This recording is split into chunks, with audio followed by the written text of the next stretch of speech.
Chapter 471. Shadow Core. If you can't understand that by yourself, then you need to think more. The snapping continued. Time flowed backwards. Again and again. He watched Elizabeth die. No matter what he did, he could not protect her. Each time she died, he felt his heart being crushed. Again. He had to watch someone close to him die repeatedly.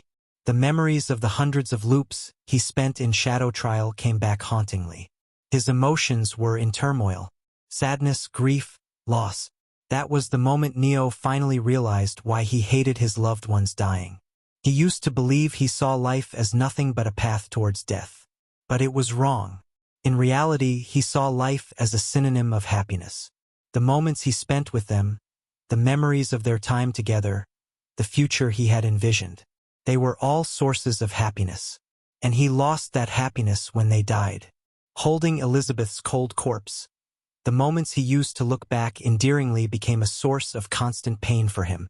The memories he used to cherish were now a constant reminder of his failures, of his weakness, of how he could not protect his happiness.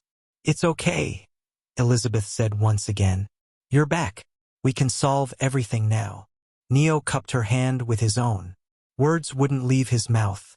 He started to be thankful to the madness of true darkness. The pain and the insanity was tearing his mind apart, but it gave him something to focus on other than the painful reality in front of him. "You seem quite dull." The shadows in the room shifted before transforming into Tartarus.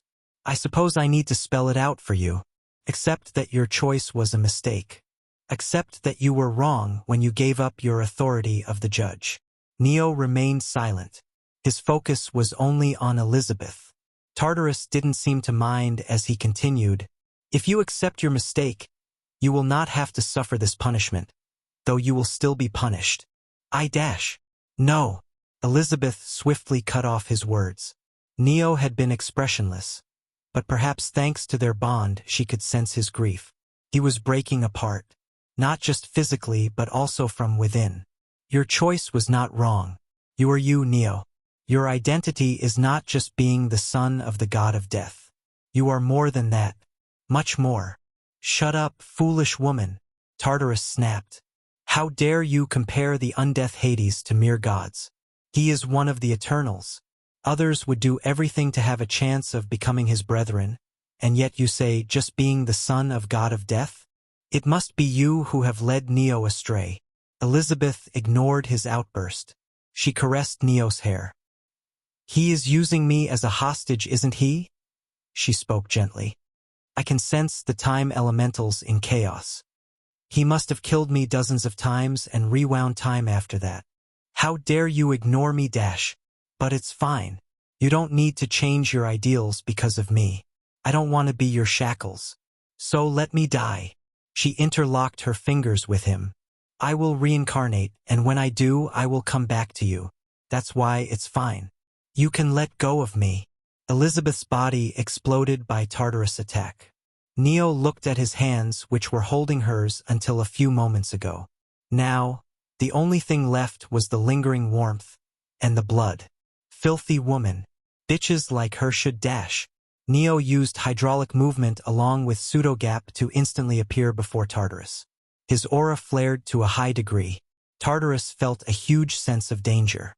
He took a step back unconsciously and summoned a spear of death before stabbing it towards Neo's heart. To his surprise, Neo didn't dodge, block, or counter. He let the spear move unhindered. Suddenly, a future vision appeared in Neo's mind. In it, Neo was killed. "Although I haven't talked with Percival in this timeline, he should still be giving me good luck to help me survive." Despite the madness tearing his mind apart, a part of Neo continued to analyze the situation calmly. The loss of his happiness left him numb and had allowed him to ignore the madness. "Sphinx, do your job." The blessing of Sphinx flared at his command. Neo gave it what was left of his energy. 2 more artificial future visions appeared. In one, he managed to save his life but was almost cut in half. In the other, his heart was cut, but in exchange he cut Tartarus' arm. Those futures would never happen. They were only a what-if, a possibility that could have been if some unknown circumstances were met. Neo used all shadow to enter the second artificial future vision. Entering that timeline made it real. It forced time to merge the artificial timeline into the main timeline. The surroundings changed. Tartarus was staring at his missing arm while Neo was breathing heavily, with a spear stabbed through his heart. Instead of being surprised, Tartarus looked at him with a frown. That power again. Do you realize you are breaking apart because of it? He pointed at the cracks on Neo's body with his chin. Those injuries are a result of time erosion. For now, your sky-high regeneration is barely keeping you alive. If not for it, time would have eroded you by now. But that is only a stopgap method. You are slowly being erased. Those cracks are proof of it. All of this is inside this place, my world, where there are barely any natural time elementals. If you somehow manage to escape, you will be swarmed by countless time elementals and be erased. So what? It's clear you should stay here and repent for your mistakes. Neo did not answer. He jumped back and devoured the hand he had cut from Tartarus. Knowledge about Shadow Core plus 13. 1/10 Tartarus Shadow Core plus 1. Chapter 472. Zera's Choice. Information appeared in Neo's mind, and he felt he had somehow formed a connection with Tartarus. Tartarus looked at his hand. He could not regenerate it. What kind of darkness is that? He shook his head. It matters not. We will resume your punishment, and this time this filthy woman will be punished too. Tartarus accessed his river of time. Just as he was about to snap his fingers, Neo took hold of his river of time with Mimic Tyrant. Tartarus frowned. Your mastery isn't high enough to use that concept without physical touch. But you aren't touching me. Is it because of this connection I feel with you after you devoured my arm? Tartarus bombarded his death into Neo through their connection. However, it didn't work. I see. It's a one-way connection. Despite knowing now that Neo had a way to directly attack him regardless of their distance, he was relaxed. After all, Neo was weak. Neo, what happened? Ava and Zera stormed into the room. Before they could say anything, Neo used hydraulic movement technique with pseudo-gap to appear before them. He was about to take them and run away when suddenly Ava's body exploded. As I said, you should warn her to not turn back time from the next time. Neo gritted his teeth. He took Zera's hand and bolted out of the room. What is happening? Zera asked hurriedly yet calmly. We sensed a huge presence of death. Who is that man? Neo used intent to send information into Zera's mind and bring her up to speed. So that man is Tartarus? A part of it, Neo answered. The information he gained from devouring Tartarus' hand told him a lot. Tartarus used a concept of Shadow Core to create multiple bodies. They met one of the bodies here. These bodies could be made similar to the real body or be optimized. Neo did not learn everything, since he had devoured only a part of Tartarus' shadow body, and all he got was a basic rundown of Shadow Core. If it's a concept, I might be able to copy it, he thought to himself, then spoke to Zera. Tartarus turned back time 189 times. He must be reaching his limit. If we fight properly, we can dash. No, we can't defeat him, Zera said. The fact that he is letting us run, even though he should be faster than us, is proof enough that he has confidence in his victory. Then, what are you suggesting we do? Neo's voice was a tone higher than he would have liked. His emotions were starting to go out of control, and he was having a hard time thinking straight. There was only so much numbness could do to suppress his madness. He used his newly gained concept of life, happiness on himself. His mind started to replay his happy memories as if he was experiencing them for the first time. It didn't reduce the madness, but it gave him calmness, thanks to which he could function while his mind was being constantly shredded by madness of true darkness. Is what you told me about true darkness true? Zera questioned him. It is. Then you defeat Tartarus. Use the nightmare world in Layer 4 to grow stronger before you come back to Layer 5 and fight Tartarus. Zera suddenly grabbed his wrist. Her action took Neo by surprise, and he was late to react. She used Void to break down the energy within his body, leaving only the bare minimum, and rendered him immobile. What are... you doing? By the time you regain all of your energy, you won't be able to return as far as this moment. She used another spell to put him to sleep. I'm sorry, but this is our only way. She put his unconscious body against the wall. After a few seconds, Tartarus appeared, walking towards them with calm steps. You must be thinking of self-destructing yourself like last time to break this nightmare world and send Neo out, Tartarus said. But the same trick won't work twice. I wonder about that, she said with a calm smile. There is no need to hide your fear. I see it as clear as day. I should be the one saying that. Aren't you frustrated? Neo is still holding your river of time. I reckon you also think the child is quite stubborn, not to mention he has quite the arsenal of unique abilities. Zera's smile became a coy one. Isn't that why you are afraid of him?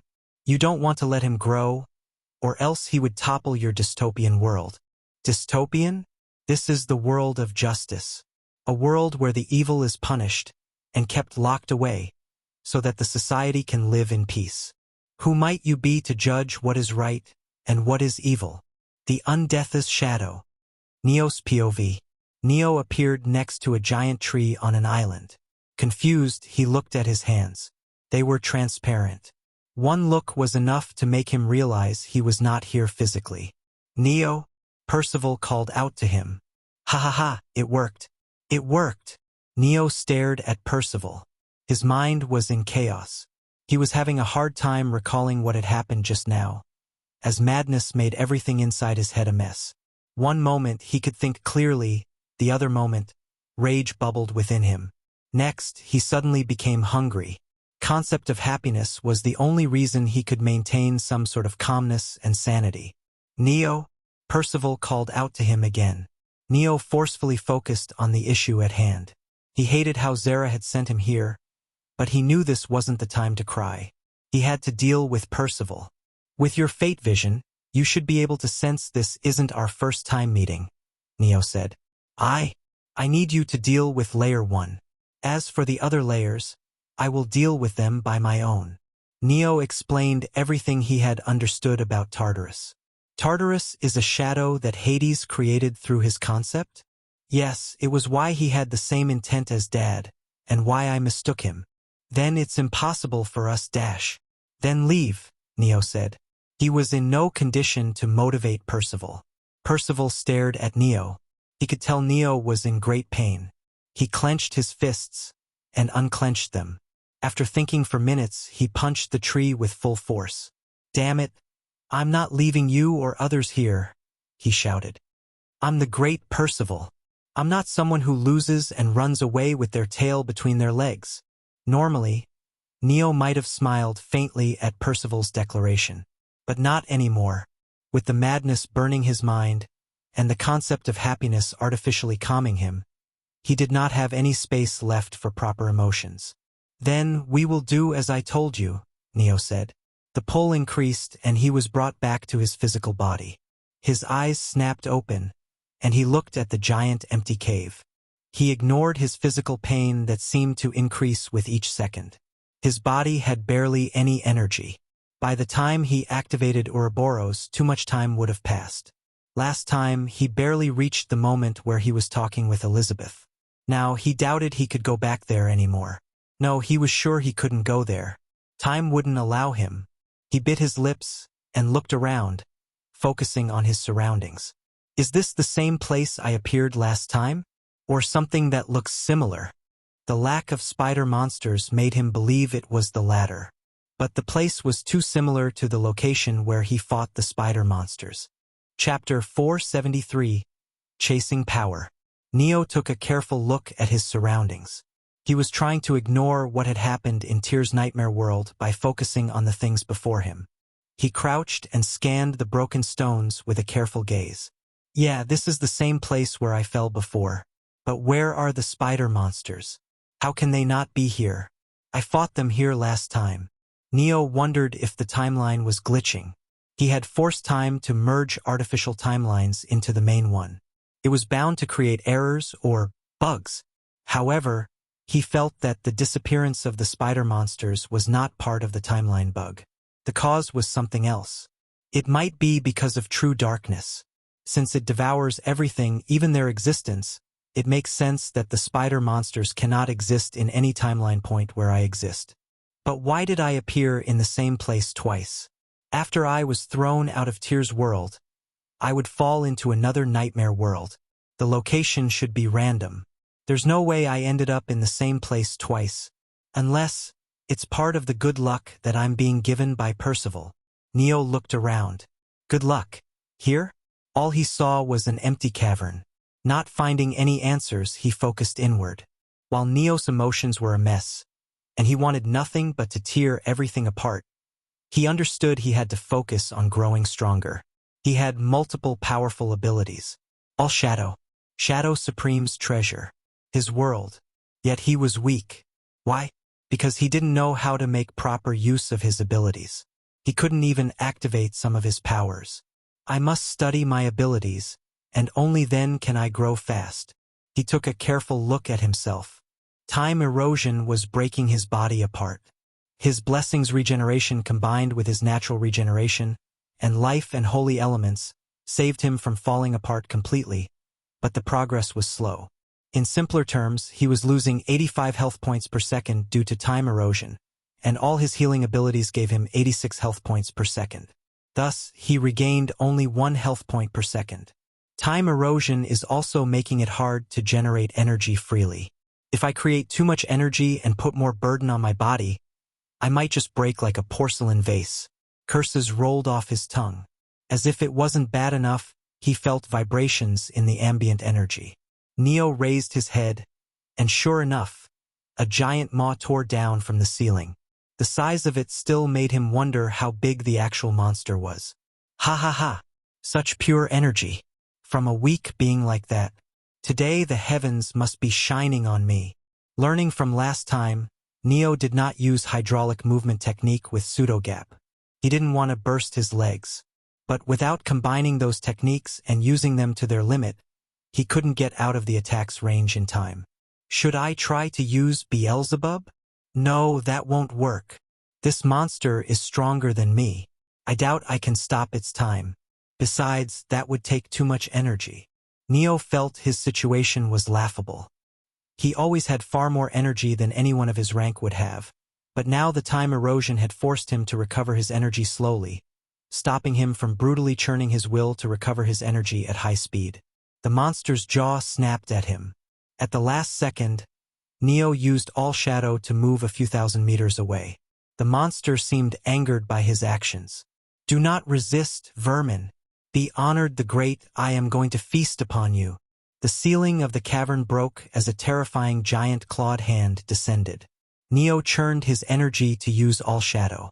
At the last moment, a portion of his abdomen exploded, unable to handle the strain of energy, and the All Shadow was cancelled. The cavern shook for kilometers as Neo was crushed beneath thousands of tons. Ha ha ha! Today is my day.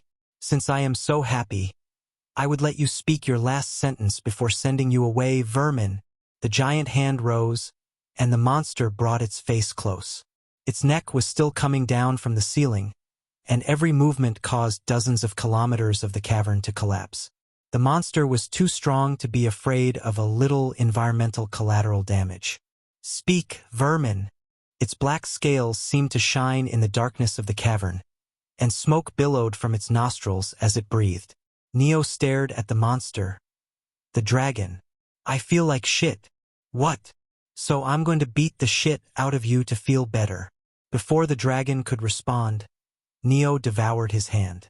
He used the energy to take hold of his mimicked river of time with Mimic Tyrant, and rewound time. Neo woke up with a stagger. He looked around, noticing he had successfully turned back time to before the dragon broke through the ceiling to kill him. I put enough energy in the river of time to go back by 20 minutes. But this isn't even a minute earlier. He had hoped he would wake up while his body was falling out of Tyr's nightmare. If so, he would be able to know in which nightmare world he had ended up. He clicked his tongue and looked at his arm.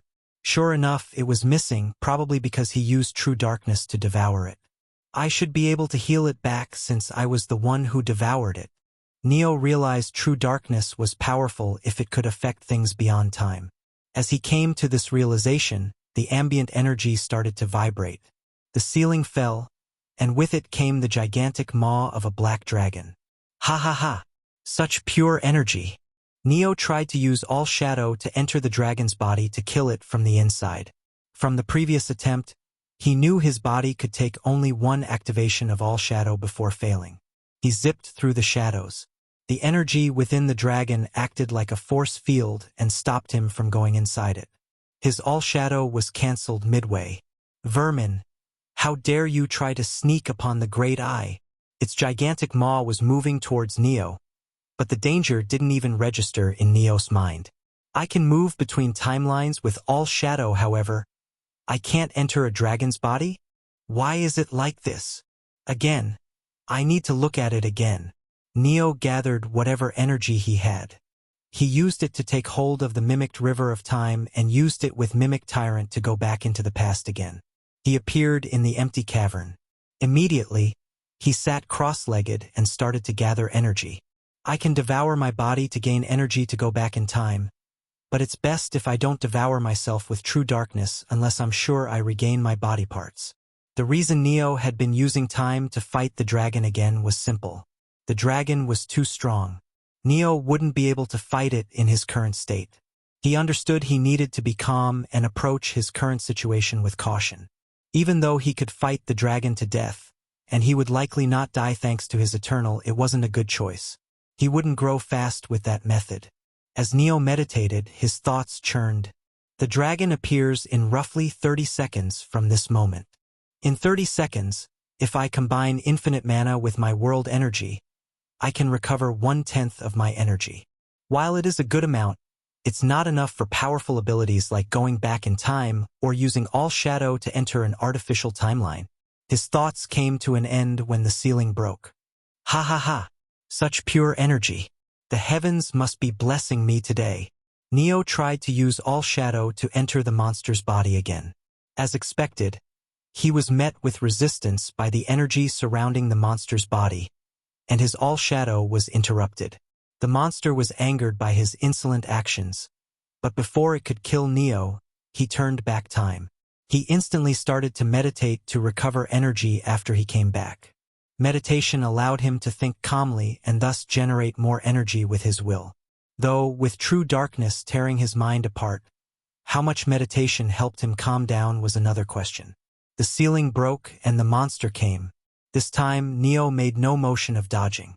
At the last moment, his foresight subskill of Sphinx's blessing activated as he had expected. He saw a future vision where the monster ate him. After confirming the future, he devoured his lungs. The energy allowed him to overclock Sphinx's blessing. 2 more future visions appeared. In one, he used all shadow to dodge.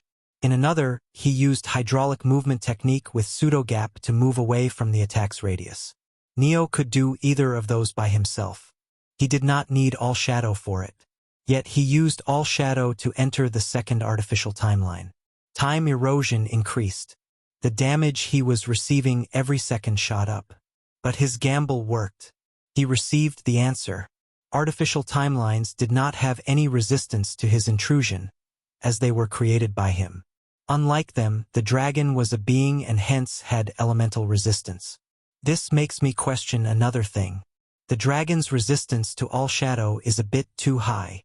That's not normal elemental resistance that everyone gains from the planet as they grow old.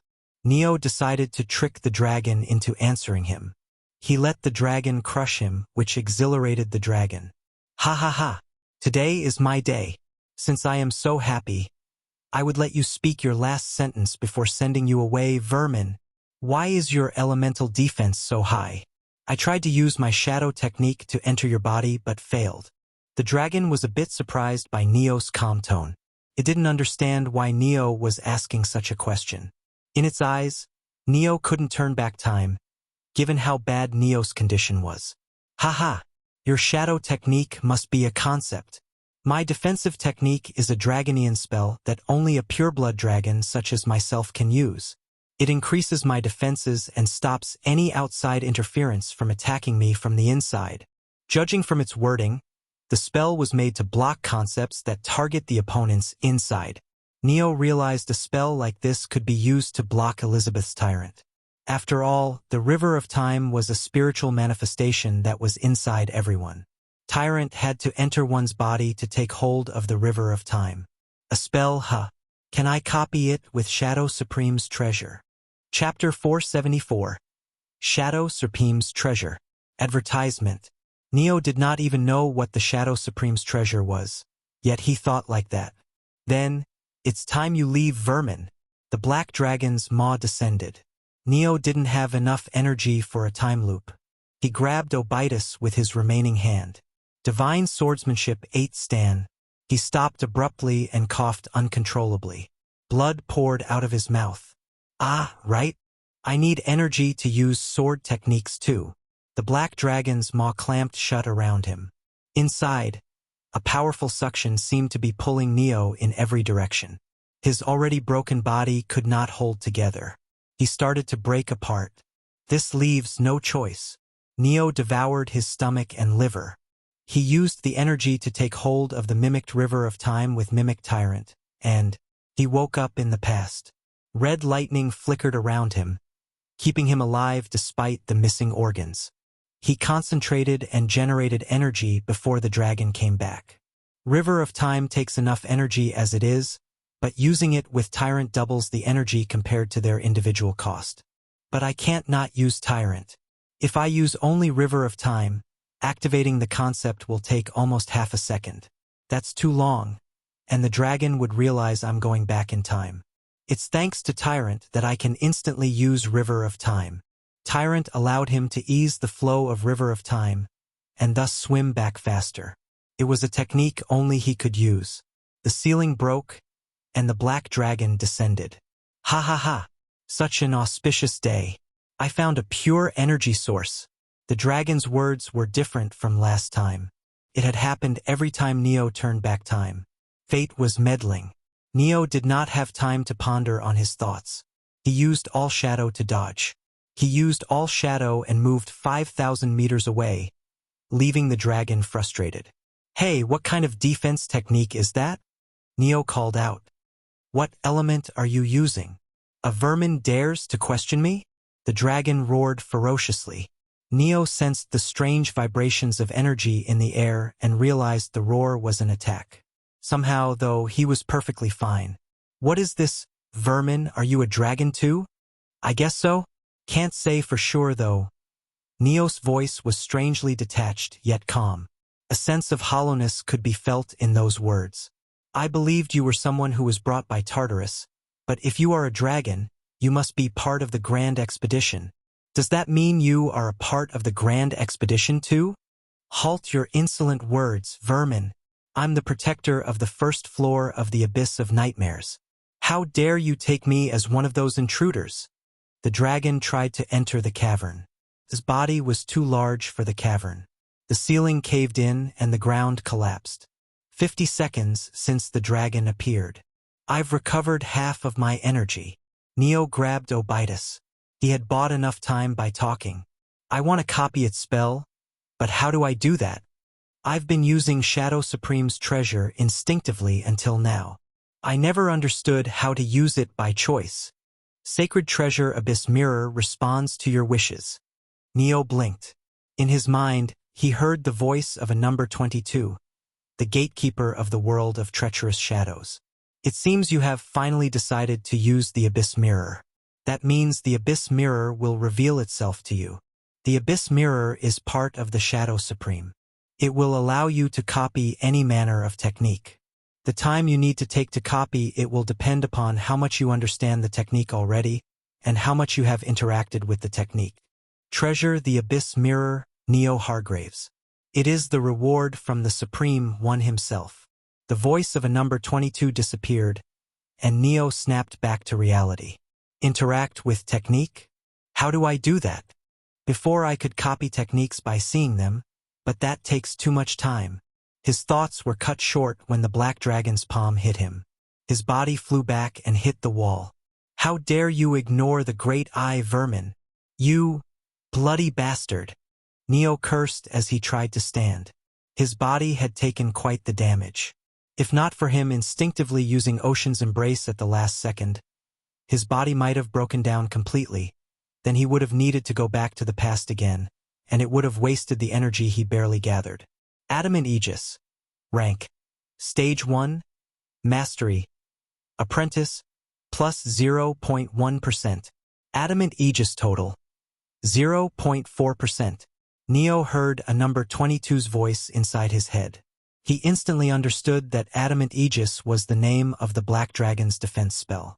So getting hit counts as interaction. This is going to hurt a lot. Fuck. The dragon crushed Neo beneath its claws. Burning rage was evident in its voice as it spoke. How dare you compare the Great Eye, the protector of the first floor, to the intruders? How dare you? Adamant Aegis. Rank. Stage 1. Mastery. Apprentice. Plus 0.2%. Adamant Aegis. Rank. Stage 1. Mastery. Apprentice. Plus 0.1%. The notifications rained as the dragon twisted its claws to turn Neo into paste. A beat later, the dragon frowned and raised its hand. Neo was badly injured, but not dead. I commend your durability, vermin. You don't know how to respect your elders, but at least you know how to get beat up. Hey!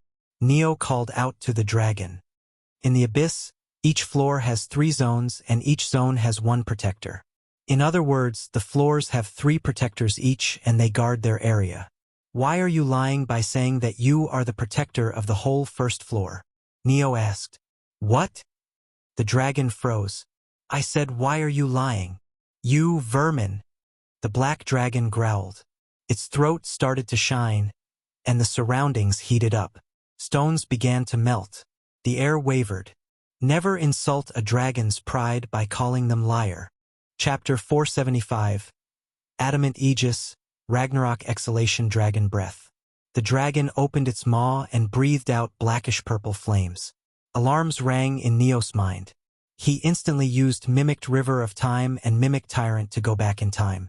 Huff! Huff! What was that flame? It felt like it would burn me to death even though I'm immortal.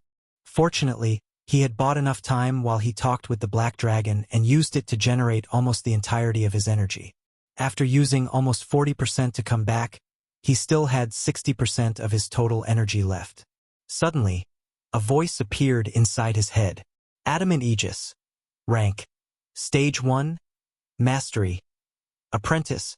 Plus 0.02%. Ragnarok Exhalation Dragon Breath. Rank. Stage 3. Mastery. Expert. Plus 0.001%. As Neo focused on the voice, a mirror appeared in his hand. It was small and circular with its back colored black. He stared at the mirror and information appeared. River of Time. Time Element Manifestation 100%. Tyrant. Water Element Concept 100%.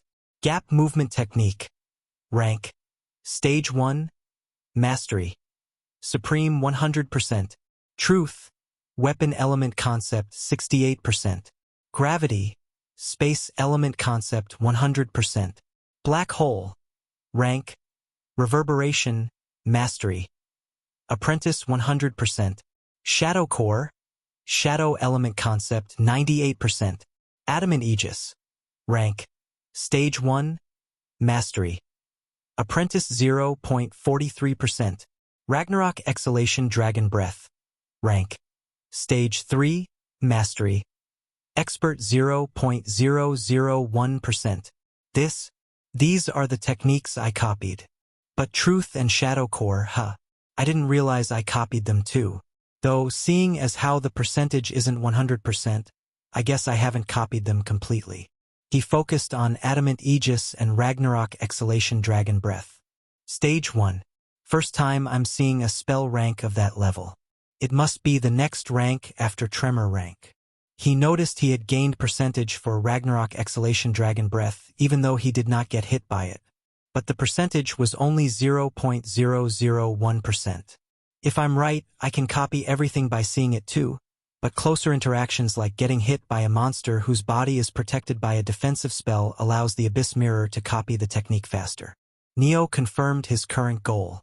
He would try to copy the dragon's technique while fighting with the help of time loops. And as soon as he defeated the dragon, he would devour it with true darkness, which would give him a huge boost in strength. Abyss Mirror and True Darkness are quite similar, but I don't need to defeat my enemies to use Abyss Mirror on them. It was ironic how abilities of similar shadow and darkness element nature were.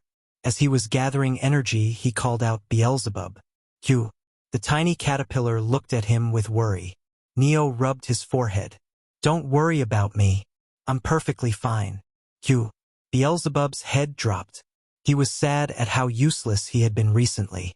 Since all enemies Neo was fighting were far stronger than him, Beelzebub found it hard to devour their time. Why are you sad? Everything is fine. Q. So what if we are weak? We just need to grow stronger. Q. Beelzebub was almost on the verge of tears. It's fine. It's fine.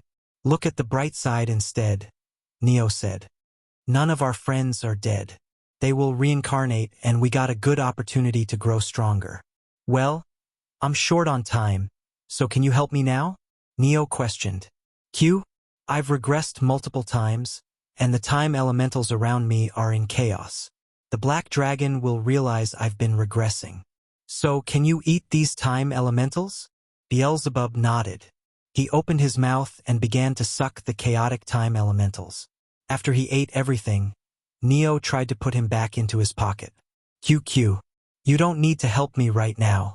I can handle the dragon myself. So rest, and wait until I call for you. Beelzebub's head dropped further. He thought Neo was sending him back as he was useless. Neo flicked its forehead. Stop thinking about idiotic thoughts. You aren't useless at all. Neo's mental state was bad, but he didn't want it to affect Beelzebub. He was starting to realize he had treated Percival badly too. He should have controlled his emotions, and instead of lashing out at Percival, he should have encouraged him. I'm not the only one who has been hurt. I shouldn't take out my anger on them. He put Beelzebub back into his pocket as he sorted his thoughts and emotions. Losing Elizabeth still hurt, but he had to stop his emotions from hindering his thoughts if he wanted to grow strong to defeat Tartarus. At the exact 30-second mark, the ceiling caved in. Neo used Obitus without hesitation and slashed upwards. He had recovered 80% of his energy, and he could fight now. He only had to save 40% to activate the regression. Divine Swordsmanship Second Stance. Tsubaime Geishi. His blade met the dragon head-on, stopping it from speaking. The dragon became vigilant upon seeing the immediate attack. Punched without holding back. Neo used All Shadow to move through the cavern to dodge. The cavern was part of a large, endless tunnel. No matter how far he went, the tunnel kept branching and growing. He stopped running as soon as he had recovered 100% of his energy. Divine Swordsmanship First Stance. Issen. His sword flashed. Just when he thought he might be able to damage the dragon, the ground beneath him broke, and another dragon came out, trying to eat him. Ha ha ha! Such pure energy. It is my lucky day. There are two of them. Neo's thoughts were interrupted as the second dragon chewed his body, forcing him to use Mimicked River of Time with Mimic Tyrant. Adamant Aegis. Rank. Stage 1.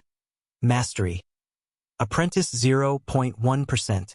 Neo woke up with a grunt. Two black dragons? They looked the same. Their intent was weird. It was the same but different, almost like seeing a small part of a bigger whole. Deep in thought, he called out to Beelzebub. Since Beelzebub was Neo's manifestation of time, he retained the memories of previous timelines as long as Neo did. Can you devour the chaotic time elements? Q. Beelzebub got to work. At the same time, Neo churned his will to recover his energy. I need to fight the dragon a lot of times if I want to copy its defensive spell. Chapter 476.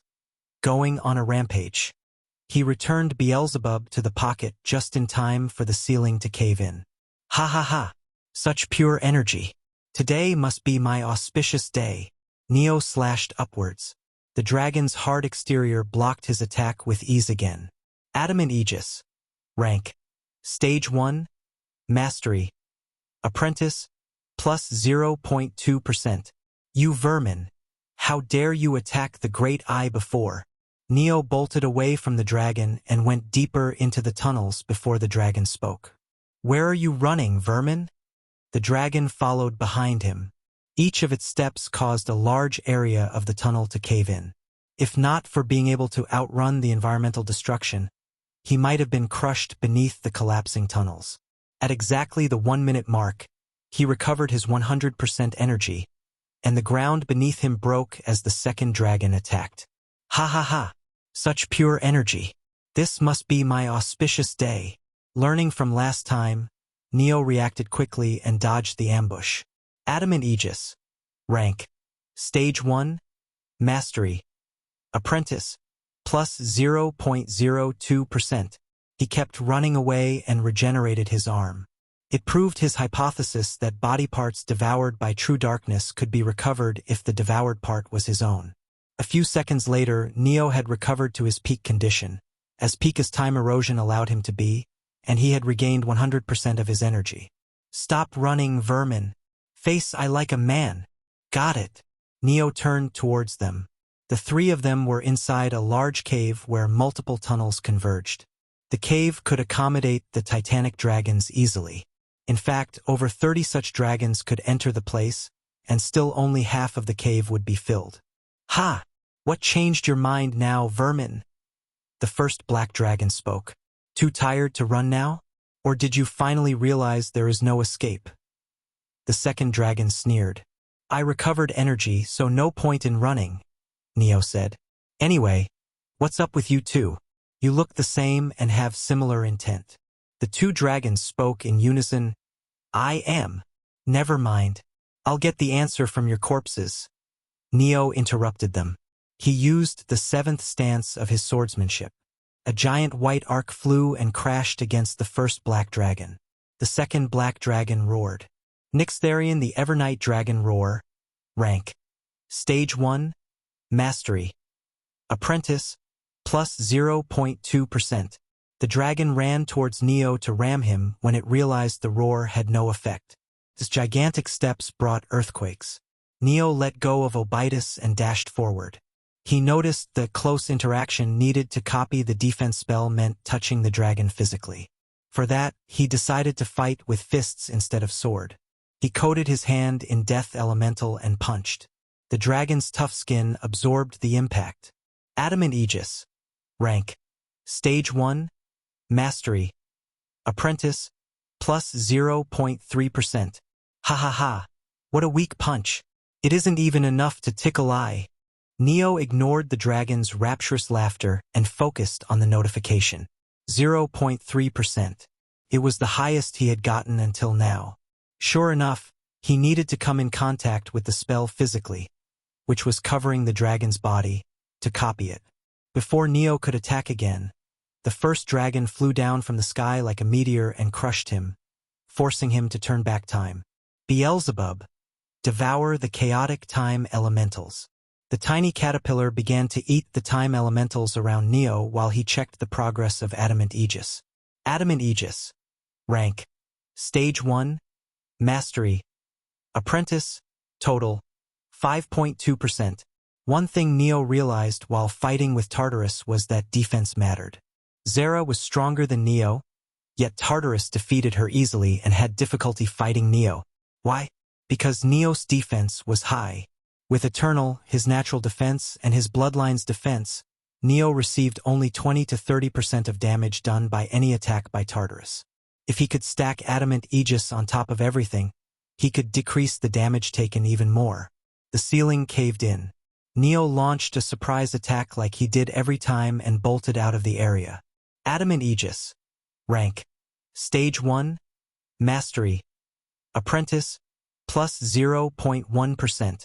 He focused on escaping until he recovered the energy he lost due to regression. Stop, vermin. Okay. Neo halted his escape when he reached the large empty area. The two dragons entered behind him. Ha ha ha. Did you finally realize that escape is impossible? Vermin, I praise your courage to face us, even if that courage came late. You guys talk too much. Neo used hydraulic motion technique along with pseudo-gap to appear beneath the first black dragon. He was careful to lower the technique's output to make sure his muscles did not burst. He punched upwards. Energy churned within his arm as he used hydraulic motion technique to increase the speed of his punch, thus increasing the force and momentum. The dragon's spell was not able to absorb the force. Its gigantic body was lifted off the ground slightly. He launched a flurry of punches before the dragon's body fell under gravity's effect. Adamant Aegis. Rank. Stage 1. Mastery. Apprentice. Plus 0.2% x 17. The second dragon's giant clawed hand swiped the ground and hit Neo, flinging him away like a rag doll. Adamant Aegis. Rank. Stage 1. Mastery. Apprentice. Plus 0.1%. Adamant Aegis. Rank. Stage 1. Mastery. Apprentice. Total. 8.7%. Neo noticed he had almost copied 10% of the spell, and a grin broke on his face. Vermin, this is enough. It's time for you to die. Both dragons opened their maws. Heat bubbled in their throats. Alarms rang in Neo's mind. He almost instinctively regressed to escape the attack. However, he stopped himself. His body and soul were telling him to run away, yet Neo wanted to see how powerful the attack was. He fought against his instincts and took the dragon's breath head-on. Purple flames burst forth. They seemed to burn everything in their path, be it space, light, or time. If not for Neo using intense senses, he would not have been able to see the flames. The flames burned his body. The pain of burning was unlike anything he had imagined. It was almost as bad as the madness brought by true darkness, only it was physical. Ragnarok Exhalation Dragon Breath. Rank. Stage 3. Mastery. Expert. Plus 0.1%. Ragnarok Exhalation Dragon Breath. Rank. Stage 3. Mastery. Expert. Plus 0.3%. Ragnarok Exhalation Dragon Breath. Rank. Stage 3. Mastery. Expert. Plus 0.2%. Ragnarok Exhalation Dragon Breath. Rank. Stage 3. Mastery. Expert. Plus 0.4%. Ragnarok Exhalation Dragon Breath. Rank. Stage 3. Mastery. Expert. Plus 0.1%. Notifications rained. Neo ignored them and tried to withstand the onslaught of pain. His bones and skin melted. He was wondering if he should regress before it got too dangerous when suddenly he felt his soul burn. An unimaginable amount of pain exploded in his mind. The fire burned his soul. Neo tried to think of a way to protect his soul, only to realize he had no way to do that. He never learned a spell or an elemental technique to protect his soul. Neo could have let himself die, but regenerating soul and body from scratch would take a gargantuan amount of energy. He would rather not waste energy if he could. While he could barely think straight due to the pain from the flames, he turned back time, hoping the flames would disappear. They came back with him. Left with no choice, Neo used death and cut away the burning areas of his soul. He lost almost 1/4 of his soul, and a sense of nausea attacked his mind. Chapter 477. Going on a Rampage 2. Okay. Maybe I should have revived instead. Neo clenched his jaw and forced his mind to work despite the pain. 10 seconds had passed since he returned. The dragon would appear soon. He had to hurry. Beelzebub, devour. The caterpillar looked at Neo with worry, but there was not much it could do. It fought back its tears and ate the chaotic time elementals surrounding Neo. Neo summoned the Abyss Mirror and checked the total copied percentage while recovering his body. Adamant Aegis. Rank. Stage 1. Mastery. Apprentice. Total. 8.7%. Ragnarok Exhalation Dragon Breath. Rank. Stage 3. Mastery. Expert. Total. 1.1%. Neo looked at his burned body. The injuries left by the Ragnarok exhalation dragon breath were hard to heal. He could barely repair his bones. Before he could get back to regenerating muscles, the ceiling caved in. Ha ha ha! Such! Neo attacked and interrupted the dragon's words. His injuries hindered his movements, but he was able to escape long enough to reach the cave, where he once again taunted the dragons to fight. Neo wasted no time in entering melee combat. His punches that could destroy a Stage 1 world were ignored as if they were nothing. The dragons laughed. Yet Neo kept attacking relentlessly. Adamant Aegis. Rank. Stage 1. Mastery. Apprentice. Plus 0.1%. Adamant Aegis. Rank. Stage 1. Mastery. Adamant Aegis. Rank. Adamant Aegis. Rank. Stage 1. Mastery. Apprentice. Total. 8.7%. 10.11%. Neo fought like a crazed berserker. Over the course of the battle, he stopped dodging attacks or defending against them. He could heal simple injuries, so there was no point in fighting defensively. Vermin. Stop this insolence this second. You can't win no matter how hard you try. The dragon quickly realized Neo was crazy. They flew upward to create distance from Neo and prepared for the Ragnarok exhalation dragon breath. The cave was turned into a sea of purple flames. Neo used all shadow to dodge, but he was ultimately cornered. Instead of escaping the cave through the tunnels or regressing, he dived into the flames. "What are you doing?" the first dragon asked. "Did you go insane from despair?" the second dragon asked. They could see Neo's body burning from the flames of Ragnarok. Those flames of Nyxtharion the Evernight had once burned hundreds of gods to death.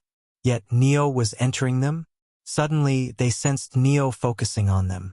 "Since the two of you flew away to dodge your own breaths, that means they can hurt you." His voice echoed, and an invasive fear gave the dragons a spine-chilling shiver. Right? Neo leapt towards the first dragon. Before the dragon could fly away, Neo grabbed its wings and used mimicked gravity. Thousands of tons of weight slammed onto Neo and the dragon. They crashed into the ground. The dragon roared in pain, and Neo climbed on top of it, punching it as both of them burned. Adamant Aegis. Rank. Stage 1. Mastery. Apprentice.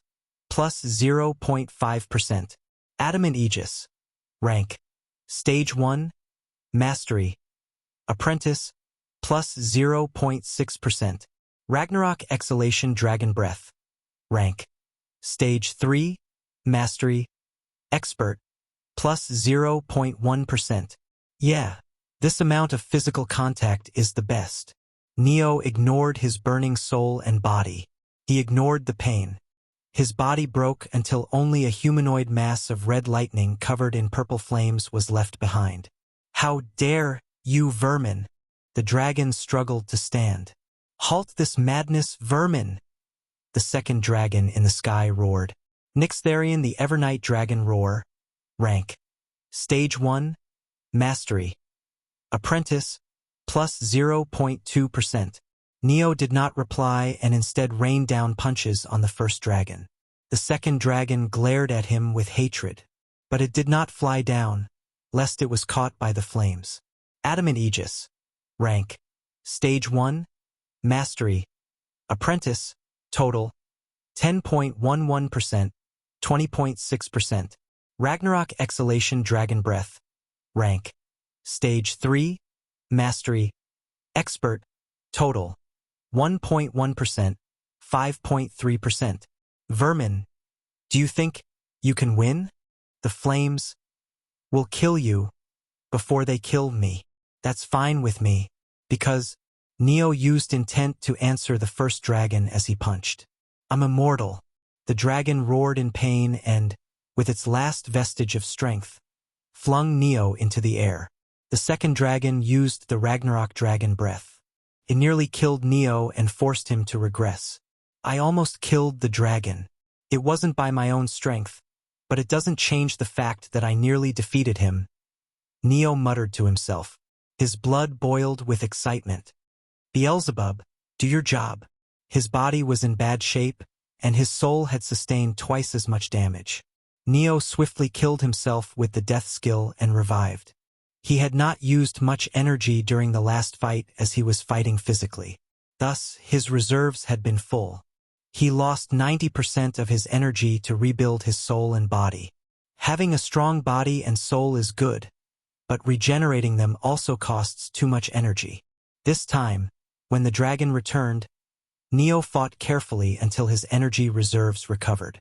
He had only 10% of his energy, and he couldn't go wild before he saved enough energy for a regression. "Stop, vermin! Running away is useless. You can't escape," the first dragon roared. "Vermin, don't annoy I, or your death would be painful." The second dragon continued the first dragon's sentence. As soon as they entered the giant cave, Neo disappeared from their sight and appeared behind them. He grabbed the first dragon's tail. His muscles flexed, and he used the boost from hydraulic motion technique to smash the first dragon into the second dragon. He swiftly retreated. "How dare you hold I by my tail and treat I like some insect, vermin? If you wish to die so eagerly, then I shall fulfill your wish." The two dragons roared together. They spewed tyrannical purple flames. It was the opportunity Neo had been waiting for. He jumped into the mouth of the first dragon. The purple flames burned him. He used darkness to devour as much of the flames as he could, used Ocean's Embrace, and put his trust in Eternal as he rampaged inside the dragon. Just as he had thought, notifications of spell copy percentage increase rained down like a heavy downpour. Neo was burnt to a crisp within seconds, and he was forced to use Mimicked River of Time with Mimic Tyrant. He revived himself as soon as he returned to the past. It left him with barely 2% of his energy, but the results were worth it. Adamant Aegis. Rank: Stage 1. Mastery. Apprentice. Total: 20.6%, 40.26%. Ragnarok Exhalation Dragon Breath. Rank: Stage 3. Mastery. Expert. Total: 5.3%, 9.1%. I looped several times to reach 20% in Adamant Aegis, but this time, I doubled that to 40% just by entering its mouth. Neo clenched his fists. He knew what he had to do. "Ha! Such pure energy. Neo jumped and entered the dragon's open maw. His body started to be stretched in all directions. He gritted his teeth to ignore the pain, then went on a rampage. He would die within 2 to 3 seconds, but that was enough to attack hundreds, if not thousands of times. The dragon tried to cough and push out Neo. When it didn't work, it used Ragnarok Exhalation Dragon Breath. Turned out to be a mistake. Chapter 478. Dragon Slayer. The dragon's inner mouth had hard skin, and it protected the dragon from the Ragnarok Exhalation Dragon Breath. Neo, burning purple, created multiple lacerations inside the dragon's mouth and tore the hard skin inside. The flames burned the open wounds. The dragon roared in pain, thrashed around wildly. Neo kept attacking until he was almost dead. He devoured himself for energy and used it to return to the past. "Beelzebub," he called out. While the caterpillar took care of chaotic time elementals, Neo checked the abyss mirror. Adamant Aegis. Rank: Stage 1. Mastery. Apprentice. Total: 40.26%, 60.78%. Ragnarok Exhalation Dragon Breath. Rank: Stage 3. Mastery. Expert. Total: 9.1%, 11.8%. The fight lasted only 2.05 seconds, but it got me 20% of Adamant Aegis and 2% of Ragnarok Exhalation. The ceiling caved in, and the dragon descended. Neo attacked once and bolted out of the area. He had no energy to return to the past if he fought the dragon now, and since he had devoured his body last time, he couldn't do it again until he regenerated his body. The humanoid mass of red lightning, Neo, dashed through the collapsing tunnels at high speed. He was not able to use hydraulic motion technique as it required muscles, and he did not have energy for all shadow. He could only depend on pseudogap to outrun the dragon, which was barely enough. The dragon almost caught him. Neo had to keep kiting the dragon and move through the walls to slow down the dragon's large body. Thankfully, no matter how small the clash was between them, it contributed to the percentage increase of adamant aegis. Neo reached the large cave and stopped, allowing the dragons to catch up. By then, he had regained 90% of his energy, which he swiftly used to regenerate his body. He used hydraulic motion technique to increase his punch's force. His fist clashed against the dragon's clawed hand. The second dragon used the opportunity while Neo was focused on the first dragon and slammed down its tail. Neo used hydraulic motion technique and pseudogap to dodge. The first dragon was waiting at the location where Neo appeared. The two dragons were in perfect sync, not allowing Neo even a moment to breathe. Claws, tail slams, and punches came from all directions. The dragons had large bodies, which made each of their attacks devastating. Neo focused on dodging until he regained all of his energy. His presence suddenly underwent a terrifying change, and he started his assault. He created thousands of condensed death swords, aiming them at the dragons. The dragons were forced to use their wings to block the attacks. While their eyes were covered, Neo used hydraulic motion technique and pseudogap to instantly appear above the first dragon. He increased his weight by thousands of times using mimicked gravity. His body shot down like a meteoric bullet, covering tens of thousands of meters in an instant, and tore into the dragon's eye. Adamant Aegis. Rank. Stage 1. Mastery. Apprentice. Total. 60.78%. 65.13%. Adamant Aegis. Rank. Stage 1. Mastery. Apprentice. Total. 65.13%. 73.49%. The dragon roared and tried to take Neo out of its eye, but Neo moved further into its head, tearing apart muscles and nerves. He condensed death elementals to the limit before making them explode. Adamant Aegis. Rank. Stage 1. Mastery. Apprentice. Total. 73.49%. 87.19%. Adamant Aegis. Rank. Stage 1. Mastery. Apprentice. Total. 87.19%. 99.73%. Red lightning leaked out from the dragon's injured eye in large quantities. The dragon bellowed. Its claws left huge lacerations in its skin as it dug its hand into its eye and pulled out Neo. Vermin! Neo sensed hatred in the dragon's voice. Before he could respond, the dragon smashed him into the ground. Both dragons flew into the air. Their throats glowed, and they spewed purple flames. Unlike last time, they did not stop until they confirmed Neo's death. However, they quickly realized something was wrong. The flames were not doing any substantial damage to Neo. This is a nice defensive spell. Adamant Aegis. Rank. Stage 1. Mastery. Apprentice. Total. 100%. The spell worked with Neo's other defensive abilities and wrapped his soul in an ironclad shield. Only his body was being damaged, and even that damage was heavily reduced. Neo grabbed Obitus, feeling like it had been ages since he had swung it.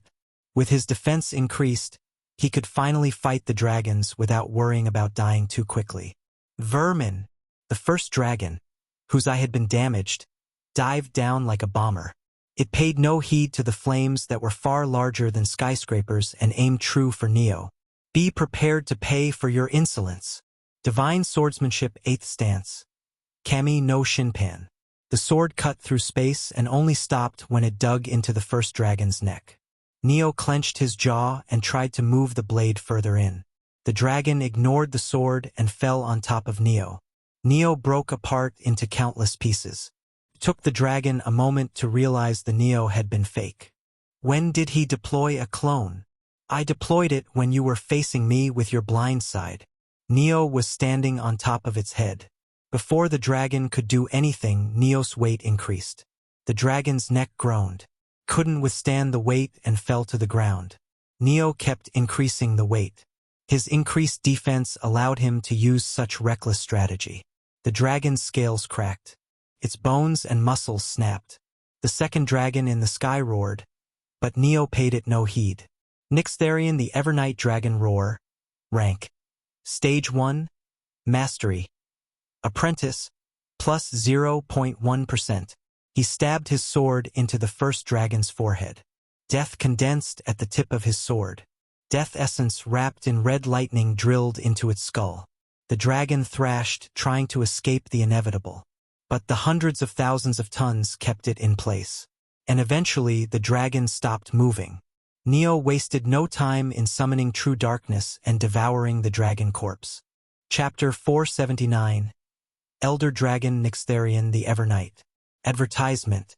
Strength plus 12,000. Agility plus 9,500. Endurance plus 11,500. Constitution plus 13,000. Combat experience against dragon slayers plus 60. Combat experience against lesser dragons plus 80. Combat experience against ancient beasts plus 70. Inherited knowledge of Nyxtherion's battles plus 90. Mastery of draconic aerial combat plus 85. Absolute flight control plus 75. Adaptive wing maneuvering plus 70. Draconic physical prowess plus 95. Enhanced claw and fang mastery plus 80. Tail strike devastation plus 75. Nyxtherion the Evernight Dragon Roar plus 100. Ragnarok Exhalation Dragon Breath plus 120. Adamant Aegis, Absolute Defense plus 110. Elder Dragon Magic Resistance plus 90. Titanic Draconic Strength plus 100. Colossal Wing Power plus 95. Unfathomable Durability plus 100. Adamantine Bone Structure plus 90. Abyss Forged Musculature plus 95. Supreme Stamina, Limitless Endurance plus 100. Elder Dragon Reflexes plus 90. Unbreakable Fang and Claw Density plus 95. Godslaying Tail Force plus 90. Etheric Pulse Circulation Power Beyond the Physical Realm plus 100. Primordial Fear Induction plus 85. Abyssal Pressure Presence of an Elder Dragon plus 90. Territorial Dominion, Absolute Supremacy plus 80. Elder Dragon Bloodline Resilience plus 95. Eternal Vitality, Near Immortality plus 90. Regeneration Beyond Mortality plus 85. Cosmic Memory of the Elder Dragons plus 100. Astral Perception, Seeing Beyond Realms plus 90. Unbreakable Scale Reinforcement plus 95. Celestial Annihilation Claws plus 95. Etheric Flame Baptism plus 85. Forbidden Draconic Arcana plus 80. Nyxtherion's Will, Legacy of the Evernight plus 100. Infernal Dragon Heart, Unquenchable Power plus 110. Etheric Echoes, Resonance of the Ancient Ones plus 90. Black Star's Wrath, Calamity Manifestation plus 120. Endless Night Descends, World Enshrouding Darkness plus 100. Fragmented Memories of Nyxtherion the Evernight. Flame Affinity plus 100. Darkness Affinity plus 110. Void Affinity plus 90. Death Affinity plus 80. Energy plus 100,000. Adamant Aegis. Rank. Stage 1. Mastery. Apprentice Adept. Madness surged into his head like a vengeful tsunami. It took him a moment to realize the dragon, Nyxtherion the Evernight, was not part of a nightmare. It was a being who came to Tartarus like Neo and Cain. He could gain its stats and physical abilities. Fragmented memories drowned Neo. Elder Dragon Nyxtherion the Evernight. First dragon to come to Tartarus. The only Elder Dragon on Tartarus. Leader of the first grand expedition. Defeated the 3 protectors of Floor 1 single-handedly. Met Tartarus. A mind-numbing pain tore through Neo. The memories suddenly stopped. They resumed, but Neo was not able to see the meeting of Elder Dragon Nyxtherion the Evernight and Tartarus. Elder Dragon Nyxtherion the Evernight went rogue. Slaughtered the first grand expedition. Became the sole protector of the first floor. Named as the first great disaster. Protected the 3 zones on the first floor for centuries. Second grand expedition. Led by Urza Williams, the contractor of the demon named Severant the Merciful, defeated Elder Dragon Nyxtherion the Evernight. The memories glitched again. Blanks appeared in Neo's mind before the memories resumed. No one was strong enough to kill Elder Dragon Nyxtherion the Evernight, even though he was defeated. The best they could do was cut him into 537 pieces with the power of Severant the Merciful. Each of these pieces regenerated into a smaller Nyxtherian due to his exceptional vitality. These smaller versions were not equally strong. Their strength depended on the size of the piece they regenerated from. Now, the grand expeditions could move toward the lower floors without being slaughtered by the original Nyxtherian. The smaller versions were strong, but far weaker than the original. As long as the expedition was careful, they could avoid fighting them and progress unhindered. The memories ended, but the pain continued. It increased with each passing seconds. Neo felt as if he himself was Nyxtherian the Evernight. He subdued the Elder Dragon's consciousness, only to find out that the smaller Nyxtherians were a hive mind. While they could not take over Neo's mind, they bombarded his consciousness with mental attacks. Neo could feel dozens of Nyxtherians moving toward him. They had not attacked him before because he was the prey of Nyxtherian number 478 and Nyxtherian number 456. After Neo killed Nyxtherian number 456, they recognized him as a threat. Threat that needed to be eliminated swiftly. Neo was in no condition to fight. He was on his knees, burning under Ragnarok exhalation dragon breath, his mind being stabbed, torn apart, and crushed. The dragon in the sky, Nyxtherian number 478, stared at Neo in horror. Neo's body was undergoing earth-shattering changes. His bones darkened like adamantium. His vitality skyrocketed. His muscle fibers transformed. Neo was becoming a hybrid between a human demigod and an elder dragon. His skeleton restructured into a four-limbed draconic form. Wings sprouted from his back. His hands became claws, and his teeth grew robust. The unwanted transformation made Neo look like an abomination, neither human nor dragon. His genes were forcibly merged with Nyxtherian number 450 SIXS. Suddenly, Neo's Monarch of Death bloodline reacted. It boiled like lava and attacked the foreign genes. The bloodline devoured Nyxtherian's genetic legacy. Bloodline? Devoured. Gained bloodline? Damaged. Your dormant draconic attributes are being strengthened. Neo's body began reverting to human form, but some changes remained. Dragon-like pupils, glossy skin and barely visible scales, hair dark as a starless night. The physical prowess he gained remained, now condensed into his human physique rather than spread across a monstrous form. Neo was on his knees coughing blood. He was barely aware of the changes. The madness was consuming him. Suddenly, a roar echoed through the large hall.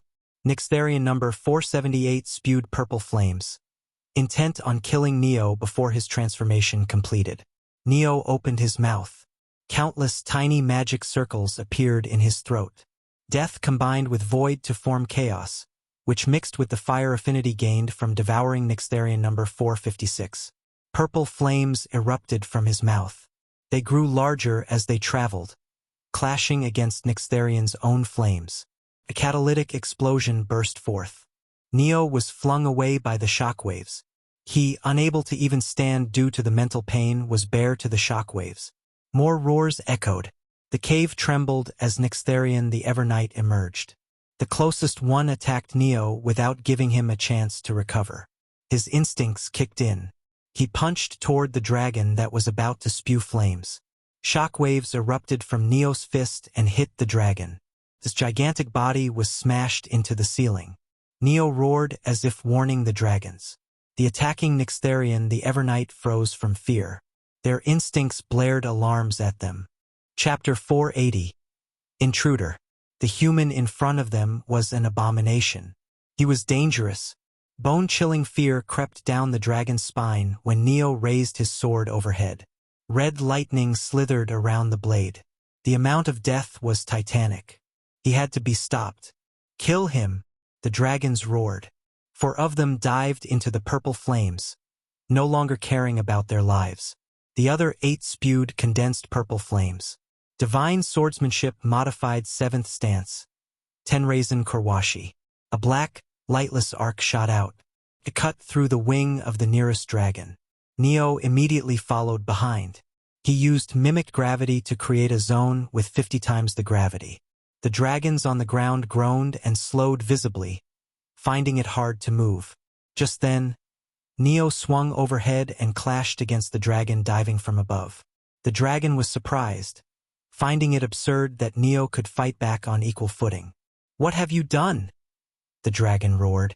"What sort of malevolent darkness is that?"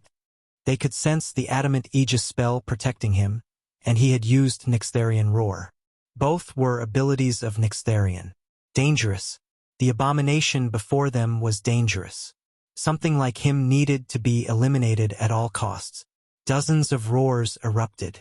They synchronized and, for the first time, stunned Neo. The dragons used the opportunity. Attacks flew from all sides. Their attacks suddenly froze. The purple flames halted, and the dragons could not move. Beelzebub stood on Neo's shoulder, devouring time. His strength depended on Neo's strength and Neo's mastery of time. And Beelzebub gained a huge boost when he devoured Nyxtherian number 456. The dragons slowly started to move. Beelzebub strained himself, but it was clear he could not hold out much longer. Neo, under the effect of madness and constant mental attacks, exhaled audibly. His muscles flexed as he used hydraulic motion technique along with pseudo-gap to achieve the maximum speed possible. Red lightning gathered around his blade. The lightning bolts condensed to the point they looked black. Divine swordsmanship modified fourth stance. Shinranyu no Mai. His figure blurred, and he instantly appeared on the other side of the cave. Time resumed. A beat later, the dragons' heads fell from their shoulders, sliced off with a clean cut. Blood spurted from their headless necks, and they fell to the ground. All 13 Nyxtherian were dead. Neo stumbled. He clutched his head. Even in pain, he moved.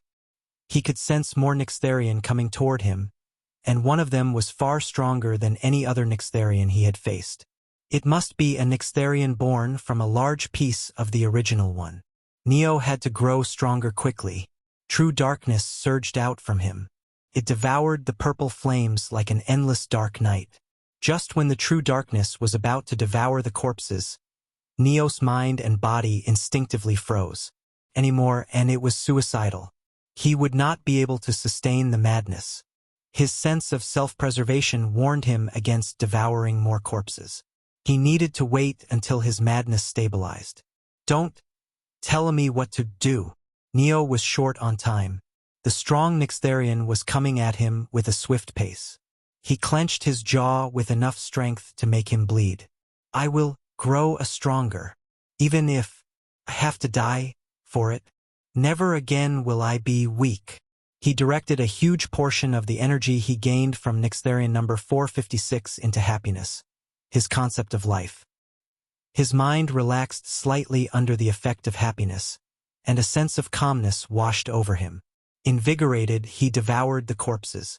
His link with the hive mind of Nyxtherian was strengthened. The amount of mental attacks bombarding his consciousness increased several-fold. He started to lose his sense of self. Notifications similar to before appeared before his gaze. The masteries of the techniques increased as the techniques overlapped, and his stats skyrocketed. His body began to morph. Bloodline? Devoured. Gained bloodline? Damaged. Your dormant draconic attributes are being strengthened. Neo's thoughts became incoherent. Without him realizing, his nails dug into his skin and drew blood. His eyes became bloodshot, and the blood vessels in his head began to burst. Warnings came from death. Space suddenly wrapped around Neo like a giant hand holding him, and he was flung away. His body smashed through wall after wall. Shockwaves erupted as he hit an invisible barrier. His body felt as if it was chained by space. Space lock. Rank. Stage 2. Mastery. Savant. Plus 0.2%. A gigantic hand of a dragon came flying toward Neo. The hand was larger than the previous Nyxtherian's entire bodies. Just as I thought, it's a wall guardian-type Nyxtherian. Neo's thoughts were cut short when the punch smashed him into the invisible barrier. The hand pulled back and punched again, and again, and again. Neo tried to move away, but the space lock kept him in place. The dragon stopped only when Neo no longer showed any sign of breathing. The only inkling of life within him was the red lightning flickering around his figure. A powerful roar erupted. Nyxtharian the Evernight Dragon Roar. Rank. Stage 3, Mastery. Adept, plus 0.1%. Neos' eardrums burst, and blood leaked from his eyes under the effect of the roar. It was on a different scale than the Stage 1 roar that the other Nyxtharian used. His mind was barely able to make out the words of the dragon. Intruder. The walls of the caves had collapsed, revealing an absolute behemoth of a black dragon. Its size made the previous Nyxtharian look as small as insects. The Nyxtharian's aura was regal yet menacing. It had horns on its head, and its eyes stared at Neo as if looking at an insignificant ant. Someone not even worth as food, as the other smaller Nyxtharian regarded him. For what reason did you harm number 456, number 478, number 359, number 511, number 537, number 467, number 39? Are you fucking going to call out each of their names? Neo interrupted. His aura burned with cold anger as he spoke. They tried to eat me, so I did the same to them. Chapter 481. New Quest. Advertisement. Zone 6, Floor 2, Abyss of Nightmares. Tyr and Celestia waited for the teleporter to be set up. They had moved from Zone 8 directly to Zone 6, which was on a floor above. From there, they would go to Zone 5, then Zone 4, both of which were on the same floor. Then, they would climb to Zone 1 of Floor 1, the location of Neo's signal. The dimensional barrier between zones on the same floor was weaker than the dimensional barrier between floors, which led them to choose such a complicated path for the most efficient travel time. You can stop hiding now, Tyr muttered. No one responded. Tyr clicked his tongue and looked at the empty space behind him. Don't make me repeat myself twice. The air distorted, and a floating eye revealed itself. Hello, Valkyria spoke, trying to sound casual. Why are you following us? I remember my orders were for you to stay with Neo and the others from your planet. I'm not from Earth like them, and Valkyria hesitated. The guy I've been with for the past year is not Neo. Tyr raised his brow. The Neo with us on the grand expedition is fake? I think so. Why? Valkyria did not answer immediately due to her embarrassment. However, she had to speak eventually. The fake Neo was following orders. Oh. He listened to all orders normally and never acted out. If he was that asshole, the real Neo, he would have already sneaked out to fight one of the chain protectors or done some other hit crazy thing. Huh. Tyr looked at Valkyria as if he had heard something absurd. I thought you had a special perception spell that let you sense things even the Dragon Clan leaders could not sense. But the reason you think Neo is fake is because he's acting normally? Absolutely. The eye flew up and down as if to nod. That bastard can't sit on his ass and follow orders. For Pete's sake. Peft. Celestia's expressionless mask broke. She quickly returned to her previous demeanor and stood like a statue with a serious expression. Tyr looked at her. His eyes seemed to be asking if this was really the time for laughing. He clicked his tongue and focused back on Valkyria. Why did you follow us? I saw 2 Dragon Clan leaders sneaking away. A force like that would leave only when a major problem occurs. A problem means Neo is involved. Tyr gave Valkyria a deadpan stare, and Celestia laughed again. She hid her face when Tyr shot her a glare, but her laughter showed no sign of stopping. I'm sorry. This is just too funny, Celestia said between gasps. Tyr massaged his brows as he spoke to Valkyria. For the absolute mess of reasoning you had, you somehow actually reached the correct conclusion. Well, Valkyria's confidence grew at the praise. There's a reason everyone calls me the smartest. Her words stopped abruptly, and she looked above, feeling the tremors. The sky was cracking. Tyr frowned, and Celestia became serious.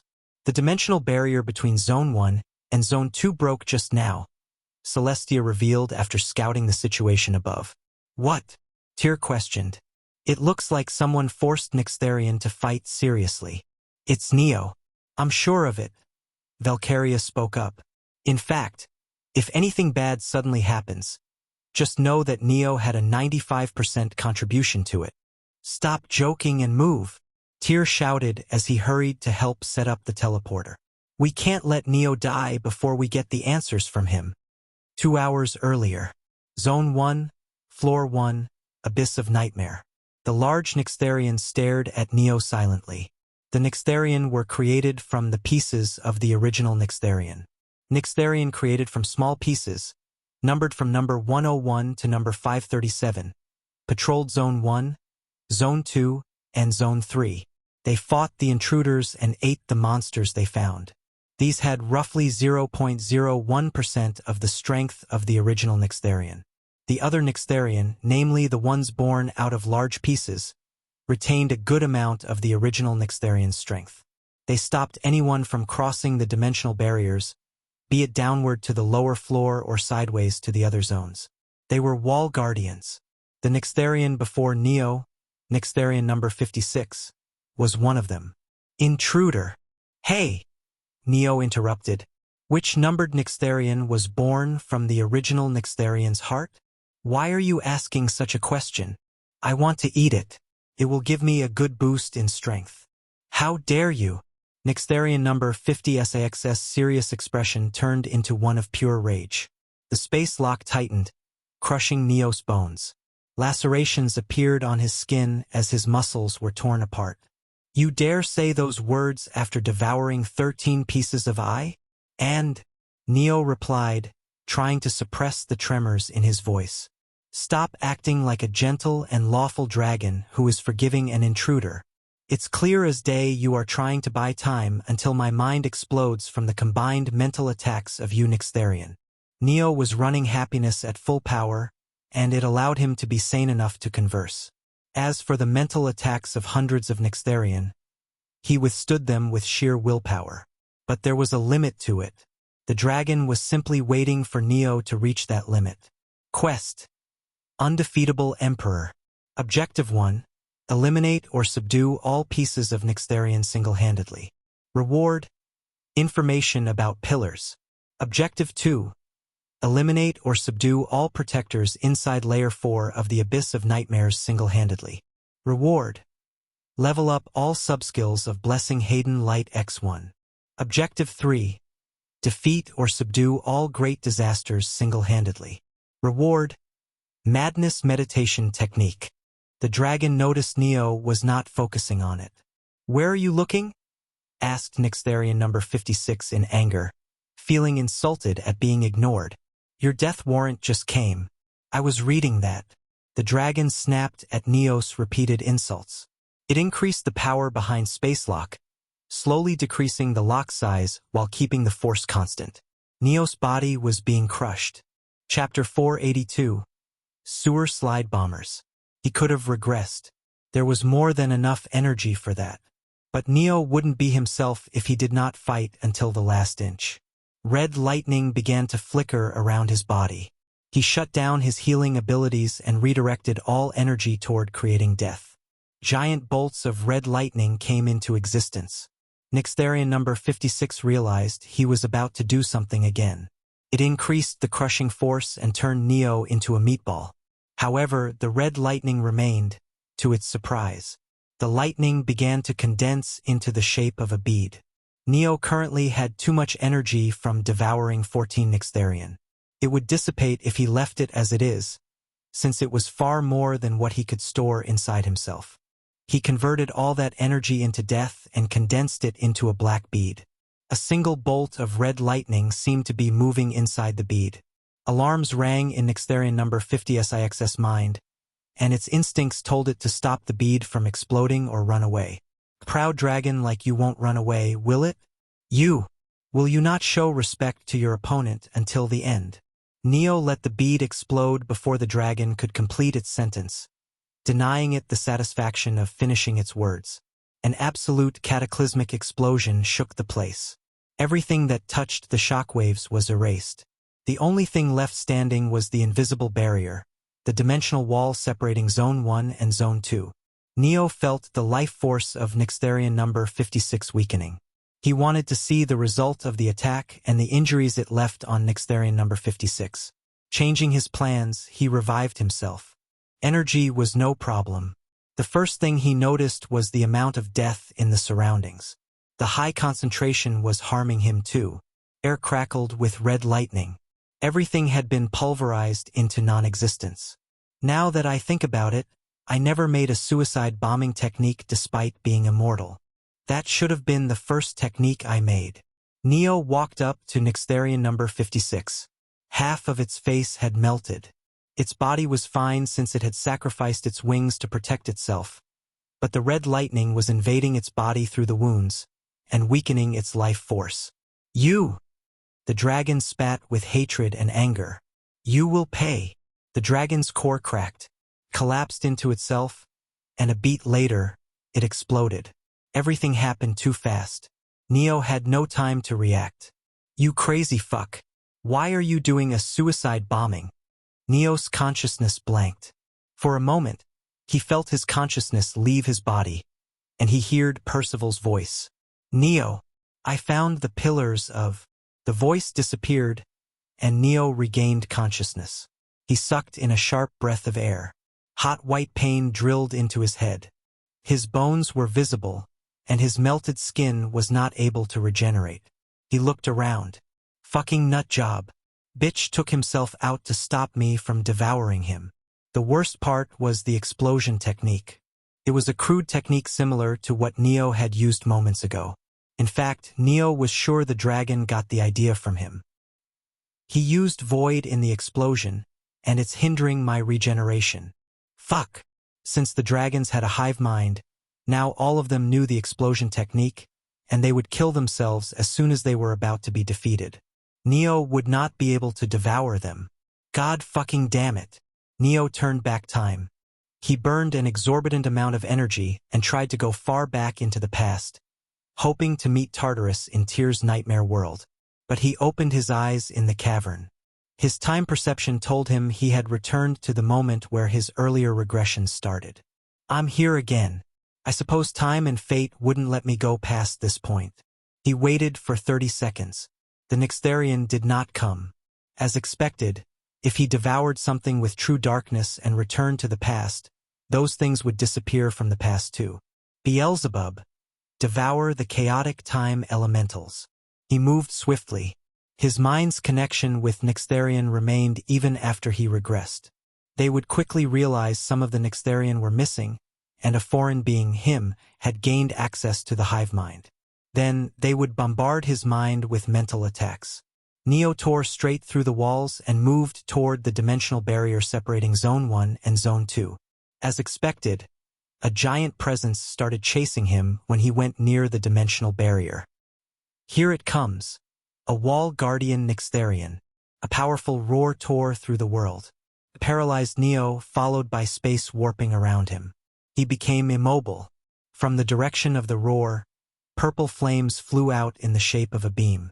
Neo was forced to tank the attack with his bare body. The flames, stronger than the flames of smaller Nixtharian, burned him mercilessly, and the mental attacks targeting his consciousness returned. Neo tried to summon darkness and devour the flames, but he was smashed against the dimensional barrier, and his focus shattered, leaving him unable to manipulate darkness. The dragon manipulated space and smashed him against the dimensional wall whenever he tried to use any technique. The mental bombardment didn't help. The flames slowly melted his skin and bones. Space lock. Rank. Stage 2. Mastery. Savant. Plus 0.4%. The dragon had Neo in a perfect checkmate. It walked through the walls and finally revealed its majestic figure. You are regressing, aren't you? Nixtharian number 56 questioned. Some of I have memories of the previous timelines. Until now, I did not think of you as a regressor, as you were not followed by chaotic time elementals. Space lock. Rank. Stage 2. Mastery. Savant. Plus 0.2%.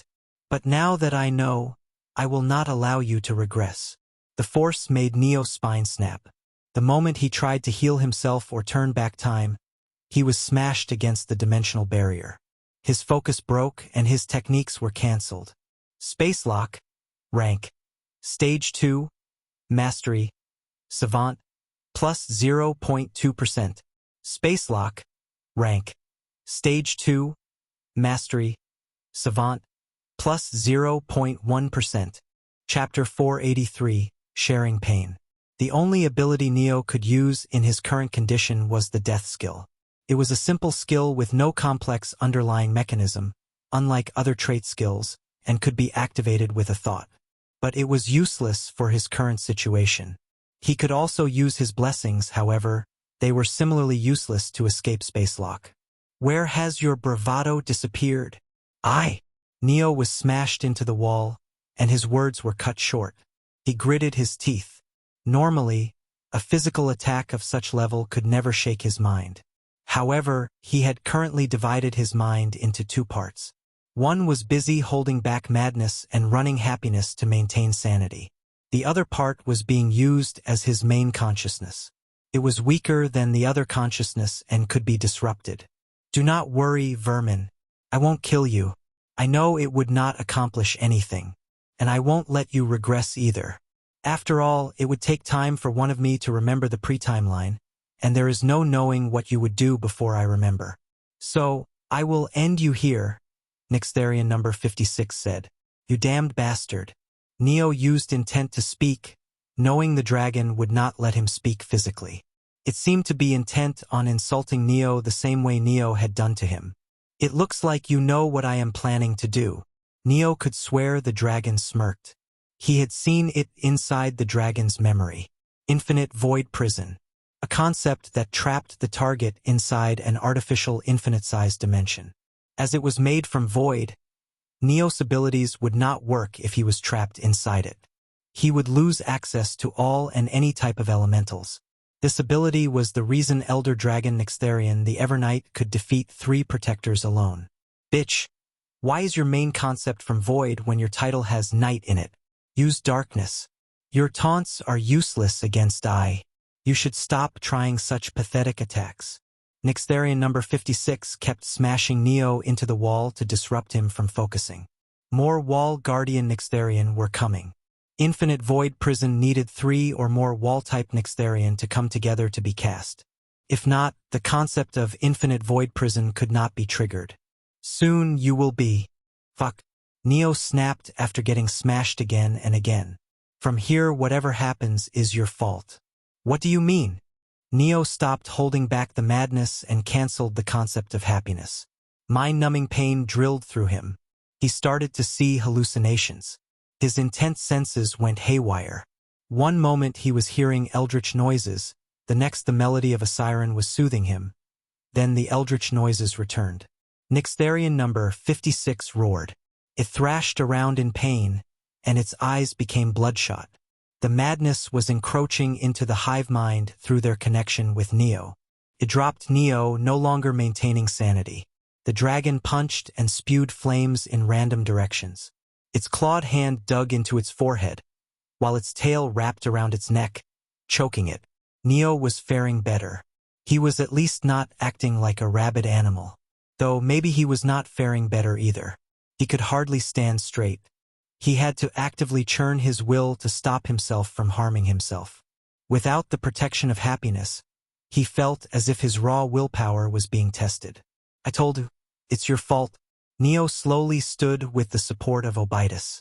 He was breathing heavily, and his limbs were trembling. Fight. Ignore the madness. Ignore the pain. Kill your enemies. Devour them. Neo repeated the same words to himself like a mantra. He felt if he stopped, he would lose the sight of his goal and become a mad dog like Nixtharian number 56. Just then, the dragon roared. Void elementals condensed around it into countless purple drills. They shot in all directions randomly. Neo, barely able to move, was stabbed in the shoulder. Purple veins appeared on the affected area. His healing blessing, Spring Blood, was unable to heal the wound. Voidfang Rain. Rank. Stage 2. Mastery. Savant. Plus 0.1%. More and more of the purple drills fell. Neo was hit in the arm and torso. His blessing weakened again. Voidfang Rain. Rank. Stage 2. Mastery. Savant. Plus 0.3%. The copy percentage notifications were nice, but they were dealing serious damage to Neo. He took deep breaths, trying to ignore the pain and move while being affected by madness. First, I need to stop that bastard from rampaging. Neo used the fourth stage of his blessing, Hell's Descent. While he could not use judgment, he still had his hell and could summon it in battle. Giant chains erupted from the ground. They wrapped around the limbs and neck of the dragon. The dragon resisted the pull. It roared in mad rage and struck Neo with its tail. His body was smashed through multiple walls and hit the dimensional barrier. He kept the chains active throughout everything and managed to make the dragon's face meet the floor at a speed that cracked its skull. Another roar came, and Neo felt his eardrums burst. He stumbled, clenching his teeth. He took a moment to stabilize his balance before he returned to the dragon with slow, heavy steps. The dragon clawed toward Neo, trying to kill him. The madness had turned it insane. Couldn't even talk. Neo raised his sword. If I can defeat it and devour it, I would become strong enough to fight the other wall guardians. It would make conquering floor 1 easier. Suddenly, Neo felt a strange change in the hive mind. A terrifying presence surged through the hive mind. It grabbed the madness as if it were an intruding virus and ate it in one gulp. What was that? The madness weakened considerably, allowing Nyxtherian number 56 to move. It broke through the chains. Everything happened too fast. A swift punch struck Neo, followed by powerful purple flames. The other wall guardian Nyxtherian were also able to move. They swiftly honed in on Neo's position, intending to finish him before the madness surged again. Chapter 484. Being Cornered. Was the terrifying presence he felt another spell that Nyxtherian could use if they worked together? Could be possible. After all, they did something similar with the roar before. However, Neo had no time to think of such things. He tapped into the mimicked concept of River of Time and used it alongside Mimic Tyrant. Time turned back. He returned to the moment he woke up in the cavern. Huff! Huff! He was sweating heavily. He swiftly restarted the concept of happiness. Thanks to the concept and a major portion of madness being dealt with by the Nyxtherian, he was clear-headed for the first time in a while. 3 seconds passed, and he sensed several small Nyxtherian moving toward him. Neo bolted toward them. He punched with enough force to create a several thousand-meter deep tunnel. 3 Nyxtherian were on the other end of the tunnel. They had been homing in on Neo's location and were caught off guard by the surprise attack. The tunnel started to shake. It would collapse within 4 seconds. That was more than enough time. Neo used pseudo-gap along with hydraulic motion technique and the fourth stance of his sword technique. He turned into a blur of red lightning. The dragons saw the lightning move toward them while bouncing off the walls. The next second, the lightning was behind them, and their bodies were cut apart into hundreds of smaller pieces. True darkness surged out of Neo, and he devoured their corpses. All right, I got enough energy for another regression. 40 seconds passed since he regressed, and he sensed a change in the hive mind. Looks like they realized that multiple time loops have been created, but they shouldn't have gained memories of previous loops yet. From here on, everything was up to chance. The dragons would start trying to find the source of the time loop. Since Beelzebub had devoured chaotic time elementals, they could not know it was Neo. However, the memories of time loops could still be gained. Normally, it was a random event. Time users could sometimes gain memories of pre-altered timelines, and sometimes they could not. Though, seeing Tartarus remember everything, Neo suspected there was a technique to do that deliberately. The Wall Guardian Nyxtherian have not yet moved, so they don't remember the previous timelines. The ability to remember timelines is either unique to Tartarus, or Nyxtherian's mastery of the technique is low, and it takes time to remember everything. Neo decided not to approach Wall Guardians this time. He would wait for them, and it would give him an estimate of how much time he had before they remembered everything. His senses expanded, and he swiftly located smaller Nyxtherian. Heads flew every second. Neo moved with terrifying speed and uncanny precision. He kept reaping the lives of the dragons, devouring them, and moving on to the next target. He was on his way to another group of Nixtharian when suddenly the walls broke, and a punch came flying at Neo. 2 minutes, 39 seconds. Neo counted the time it took the wall guardian Nixtharian to make a move. He swiftly used all shadow to move thousands of meters away. You run away like an insect. Neo didn't wait for the wall guardian Nixtharian to complete its words. He used hydraulic motion technique and pseudo-gap to retreat as fast as possible. I need to keep moving, or it will use space lock again. Ho? Seems like you found an interesting way to avoid the attack. But how long can you keep that up? Neo did not bother answering. He kite the wall guardian Nixtharian while killing and devouring the smaller ones. This isn't enough. I'll have to devour several hundred smaller Nixtharian to be anywhere close to a wall guardian Nixtharian in terms of strength. I will have to take risks. Neo turned around and made a break for the wall guardian Nixtharian. Finally, you have stopped running. He used Voidfang Rain spell. Purple drills fell down from the sky. They moved with terrifying velocity, fast enough to tear through Neo. Let's see how you can copy this. Thousands of purple drills attacked from all directions. The attack's efficacy increased several-fold as the dragon was not under the effect of madness.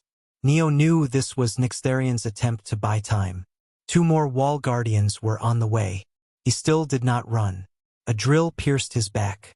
The affected area started to sizzle, and healing abilities working on the area slowed to a halt. Voidfang Rain. Rank. Stage 2. Mastery. Savant. Plus 0.2%. Neo created hundreds of intent clones. They were extremely weak.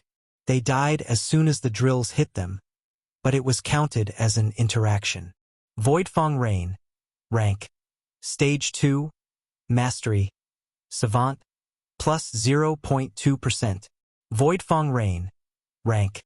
Stage 2. Mastery. Savant. Plus 0.3%.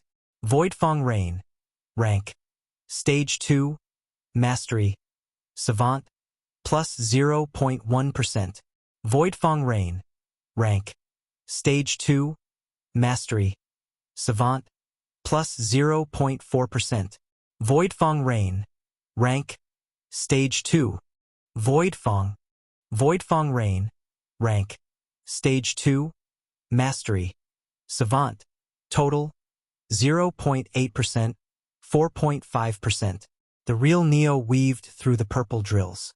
He used intent to predict the paths of the drills and activated hydraulic motion technique and pseudo-gap, which allowed him to avoid all attacks. This was the first time he was using so many techniques at once. Intent senses, hydraulic motion, pseudo-gap, elementals, blessings, sword techniques. The immense strain made Neo sweat heavily. Neo could feel his masteries of spells and techniques increasing at a high speed due to the overwhelming battle. He continued to deflect the purple drills he could not dodge, knowing that a single mistake could cost him his life. If the purple drill landed on a lethal area, he would not be able to heal it. Voidfang Rain. Rank. Stage 2. Mastery. Savant. Total. 4.5%. 7.6%. Voidfang Rain. Rank. Stage 2. Mastery. Savant. Total. 7.6%. 11.9%. 2 more wall guardian Nixtharian arrived.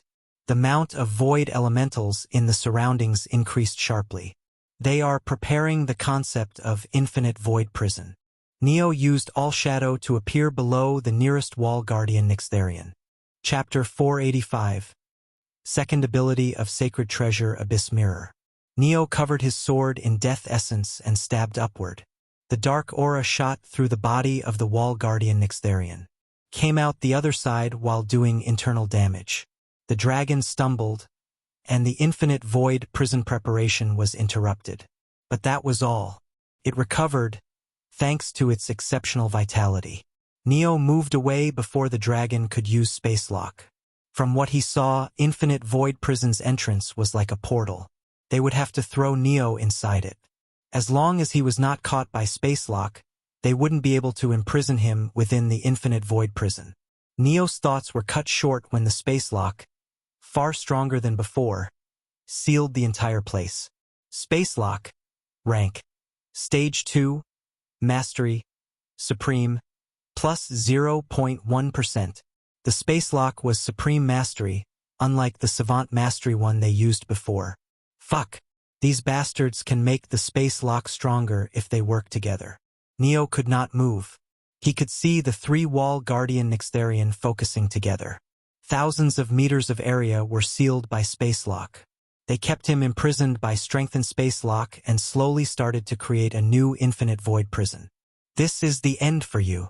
The dragons picked up the sealed space along with Neo and threw it toward the entrance of infinite void prison. Mimicked River of Time. Mimic Tyrant. Neo was back to the beginning. I need a plan to defeat the Wall Guardian Nixtharians. My attacks are almost entirely ineffective against them. The dragons must have a few powerful attacks. Yet they did not use them, knowing Neo could copy the techniques and use them against them. I can copy Voidfang Rain and Space Lock if I bait them. Voidfang Rain is especially easy to copy. All I need is to let my intent clones get hit. But I'm pretty sure they have a defensive measure against Voidfang Rain, seeing as how it was the only spell they showed even while knowing I can copy it. Neo wondered what kind of defensive spell they had against Void. Suddenly, a thought came to him. Maybe they think I can't copy Void. I haven't used any Void techniques in front of them. They probably believe my mastery of the element is low, and I can't copy the spells of the Void element. That was worth checking. Still, chances were high he would fail. The 3-second time limit was up, and several smaller Nixtharian rushed toward Neo's location. This time, Neo focused on devouring as many smaller Nixtharian as possible.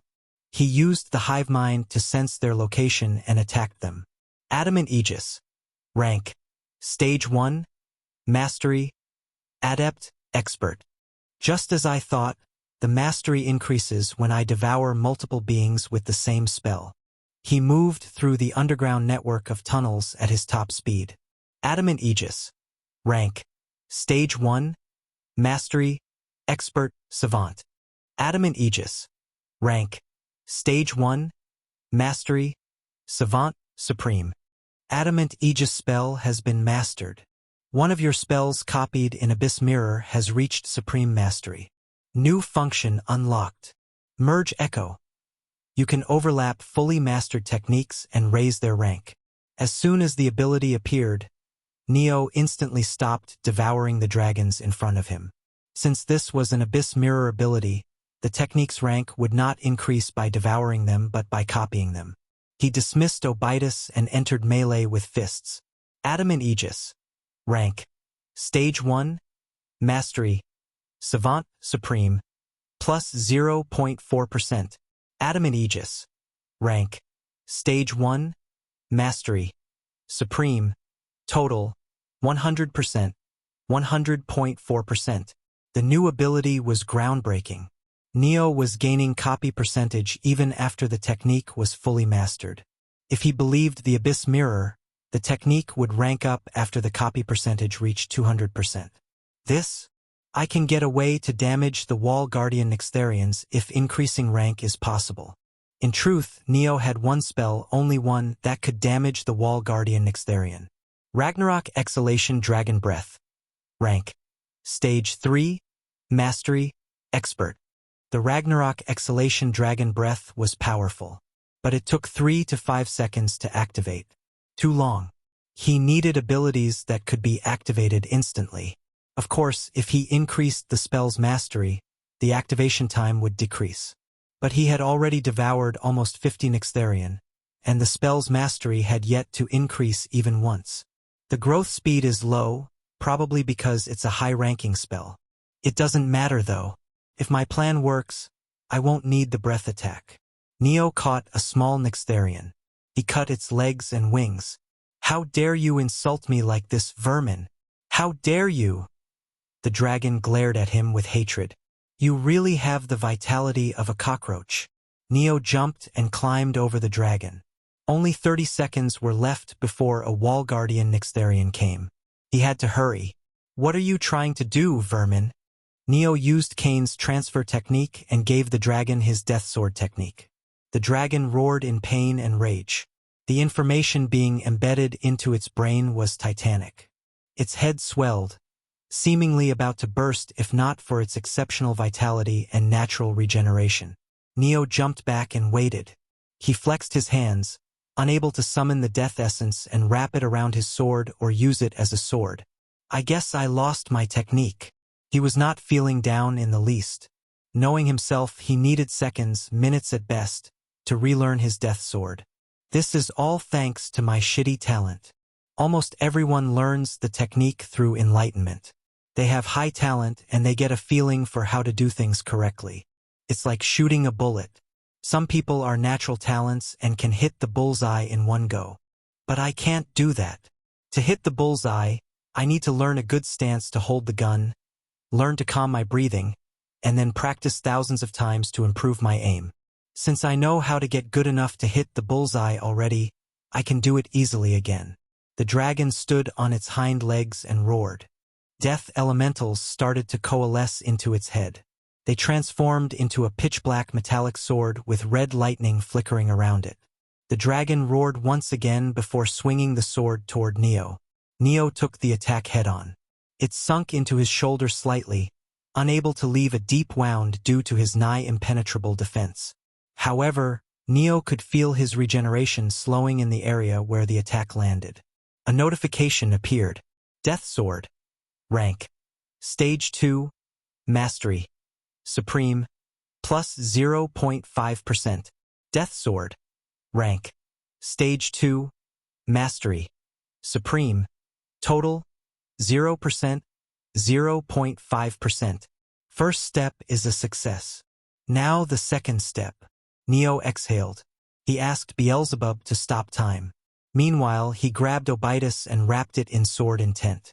A sword kills. That's my sword. He recalled the steps he had taken to learn Death Sword. Beads of sweat rolled down his forehead. Seconds passed, and a wall guardian Nixtharian arrived. Instead of punching, it slashed a huge black sword toward Neo. The hive mind allowed it to learn the Death Sword technique. Neo did not block or dodge. His focus was on relearning the Death Sword. The sword intent surrounding Obitus started to turn a shade darker. It has been detected you already have Death Sword. Rank. Stage 2. Mastery. Supreme. Mirror Echo will now apply to Death Sword. Rank. Stage 2. Mastery. Supreme. Total. 100%. Plus 0.5%. The attack from the wall guardian Nixtharian landed on Neo. He was flung away. A gash appeared on his back. Due to Death Sword's nature, the healing factor did not work properly on the wound. Yet a small grin adorned Neo's face. Death Sword. Rank. Stage 2. Mastery. Supreme. Plus 0.6%. Death Sword. Rank. Stage 2. Mastery. Supreme. Total. 100.5%. 101.1%. It works. Neo clashed against the smaller Nixtharian and the wall guardian Nixtharian until two more wall guardian dragons came. He regressed before they could activate Infinite Void Prison. Show me the progress of copied techniques. Death Sword. Rank. Stage 2. Mastery. Supreme.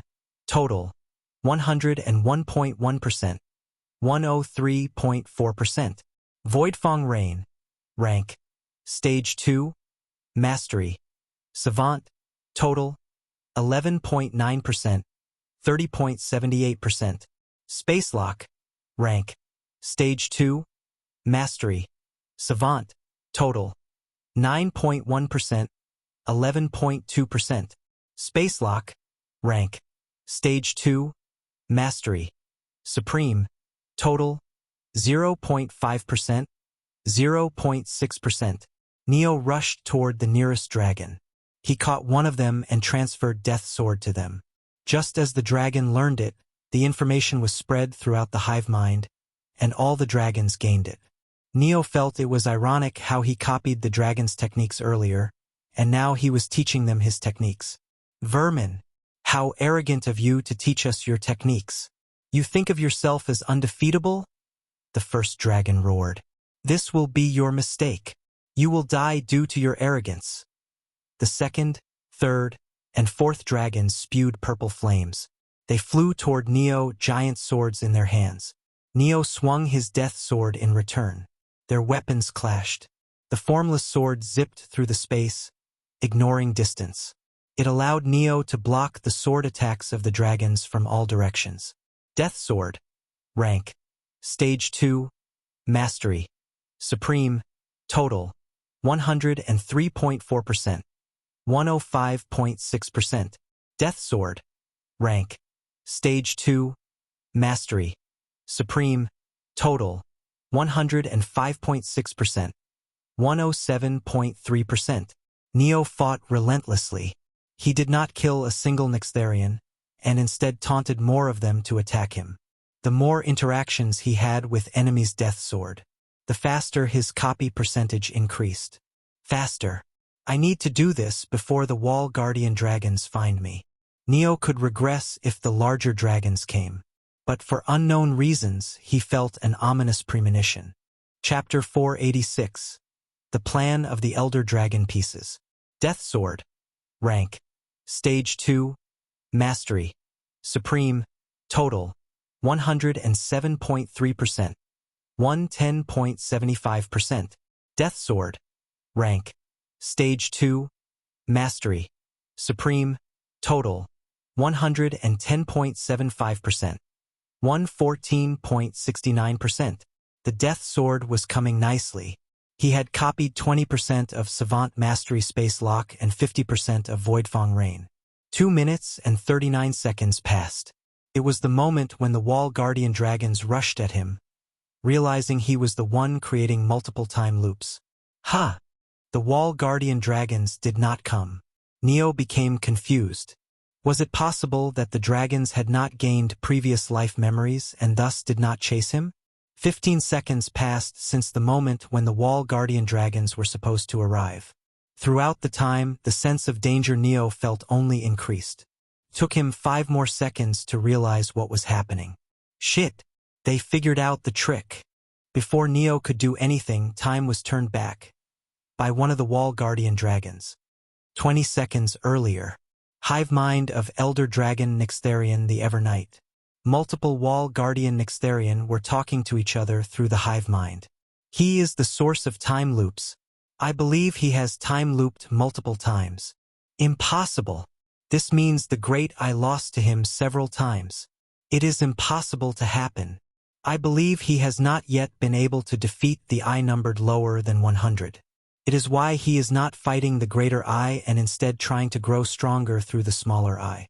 Why is he able to use the spells that belong to I? Let's attack him. If all of greater I attack together, he cannot escape. The Wall Guardian Dragons were in a heated debate. They had adjusted the hive mind to make sure Neo was not able to hear their thoughts. The reason all of this was happening was that 59 smaller dragons suddenly disappeared when Neo entered this nightmare world. Proved Neo was a threat. His attacks lasted beyond time. Instead of attacking him thoughtlessly, the Wall Guardian Dragons decided to make a plan. I have a question. Wall Guardian Nixtharian number 21 spoke up. Why have I been unable to defeat him? No matter what kind of ability he has, I can trap him inside Infinite Void Prison and defeat him. The Great I cannot understand the same thing, said Wall Guardian Nixtharian number 17, number 47, number 85, and number 11. There is a way. Nixtharian number 2 spoke up. If he can use River of Time instantly, it makes sense we cannot stop him from going back in time. Moreover, he must have an ability that erases the chaotic time elementals around him. Thanks to it, we cannot notice that he is a regressor until we gain our memories. He uses those precious moments of our ignorance to grow strong, then regress. He has been doing this repeatedly, Nixtharian number 2 explained. Those abilities. The other Nixtharian grew silent. Having such abilities sounded impossible, but that was the only way to explain why they had not been able to catch Neo. There is more, Nixtharian number 2 said. He is capable of copying the techniques of the Great I, and he is somehow connected to the hive mind. With those abilities, he is like a persistent bug that just won't be defeated. A Nixtharian suddenly muttered. After listening to everything, they came to a simple conclusion. Neo would defeat them given time. He was abusing his privilege as a secret regressor. Worry not. There is a way to defeat him, Nixtharian number 4 said. This time, I will regress instead of him. I will regress to before he came to this nightmare world. He won't have any memories of the Great I, and in those moments of confusion, I would defeat him, Nixtharian number 4 explained. Nixtharian number 2 shook its head. Unlike Nixtharian number 4, it was created from a piece of the brain of the original Nixtharian, and it could think properly. Even if they regressed, they would return to this timeline's starting point. In other words, Neo would remember almost everything. Nonetheless, Nixtharian did not stop them. Regression would give them an advantage. Neo would not know they knew his plans, and they would be able to ambush him. We shall regress. Neo appeared in the cavern. Show me the progress of my copied techniques. Death Sword. Rank. Stage 2. Mastery. Supreme. Total. 133.6%. 145.3%. Voidfang Rain. Rank. Stage 2. Mastery. Savant. Total. 50.11%. Spacelock. Rank. Stage 2. Mastery. Savant. Total. 20.2%. Spacelock. Rank. Stage 2. Mastery. Supreme. Total. 0.6%. Ha! Neo frowned.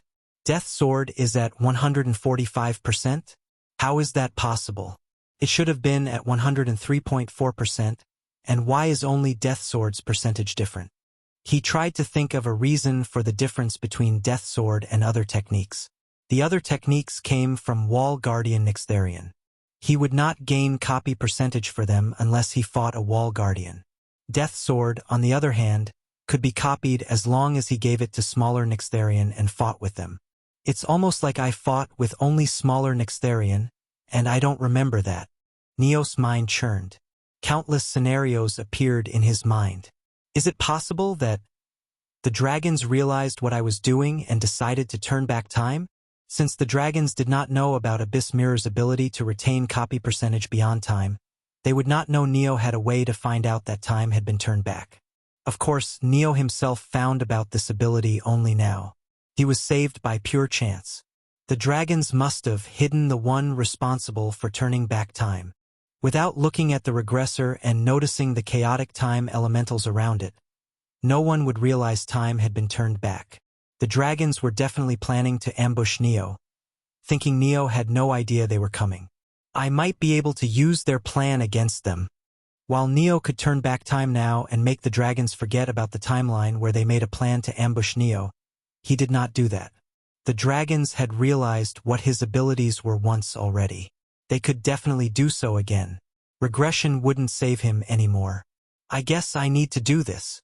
Neo used mind invasion to dive into his mind. He used his trait to manipulate his own memories and create fake ones. As for the original memories, he hid them in the center of madness and wrapped them around a thick cocoon of intent made from useless thoughts. Chapter 487. Twisted Timeline Phenomenon, Tricking the Elder Dragon. Hive Mind. Move according to the plan. Do not give him a single moment and defeat him. Nixtharian number 2, number 44, and number 28 came together. They were at a location far from Neo. They combined their powers and began to activate Infinite Void Prison. Nixtharian number 34, number 45, number 56, number 4, and number 69 moved toward Neo swiftly. Their plan was simple. They would ambush Neo. He would be disoriented, not understanding why the dragons made a different move from the previous loops. While he was confused, they would throw him into Infinite Void Prison, which was activated at the designated location. It was a perfect plan to deal with an anomaly like Neo. All Nixtharians suddenly attacked Neo's mind with countless mental attacks. While he was disoriented, they arrived near him and combined their abilities to use a supreme mastery spacelock. All space in the visible area around Neo was locked. Without giving him a chance to understand what was happening, They threw him toward the infinite void prison. Neo suddenly disappeared and came out through the shadow at Nixtharian number 34's feet. They were alarmed. The space lock spell locked space. It rendered abilities like teleportation, warp, and space jump useless. They could not understand how Neo moved through space when all space elementals were locked. Before the dragons could fight, Neo suddenly called out to them. "Wait! Are you guys the pieces of the first great disaster, Elder Dragon Nixtharian the Evernight?" The dragons did not attack instantly. Knowing Neo had a way to slip out of space lock, it was near impossible to throw him into the infinite void prison. This attempt was a failure. They should have regressed and ambushed Neo again. However, they did not do so. They waited for Neo to speak. He had no bloodlust, and through the hive mind, they could sense Neo was not thinking of them as enemies. The dragons were surprised by such a change, and wanted to know its cause. The extra information would help them Neo take down in the next loop. "So what if we are pieces of the original Elder Dragon?" Nixtharian number 4 questioned. "What does it have to do with you?" "I was just confirming your identity," Neo said. "I'm Neo Hargraves. I was sent here by Kane Williams, the third great disaster, to warn you." "What?" "Someone extremely powerful has arrived on the island. He is trying to enter the abyss and destroy the world core pieces that serve as the pillars of the nightmare worlds. That enemy's name is Jack Hanma. He is a necromancer. Kane Williams is fighting him and doing his best to stop him from entering this abyss of nightmares. But Kane Williams would not last long. That is why he sent me here," Neo said. "Huh?" Nixtharian number 4 replied. Flagbustered. He looked at the other wall guardians, too confused to understand what was happening. This man had been attacking them like a vengeful ghost until the last timeline, and now he was saying he was their ally. "Question him," Nixtharian number 2 suddenly said through the hive mind. "Check if he is lying or not." "Isn't it obvious he is lying?" Nixtharian number 4 replied through the telepathic communication of the hive mind. "I think so too, but he has zero bloodlust against us. That's only possible if he does not think of us as an enemy," Nixtharian number 2 replied. "We literally saw him bashing the smaller eye in the last timelines," Nixtharian number 4 commented. "Just do as I said," Nixtharian number 2 snapped. The dragon was irritated.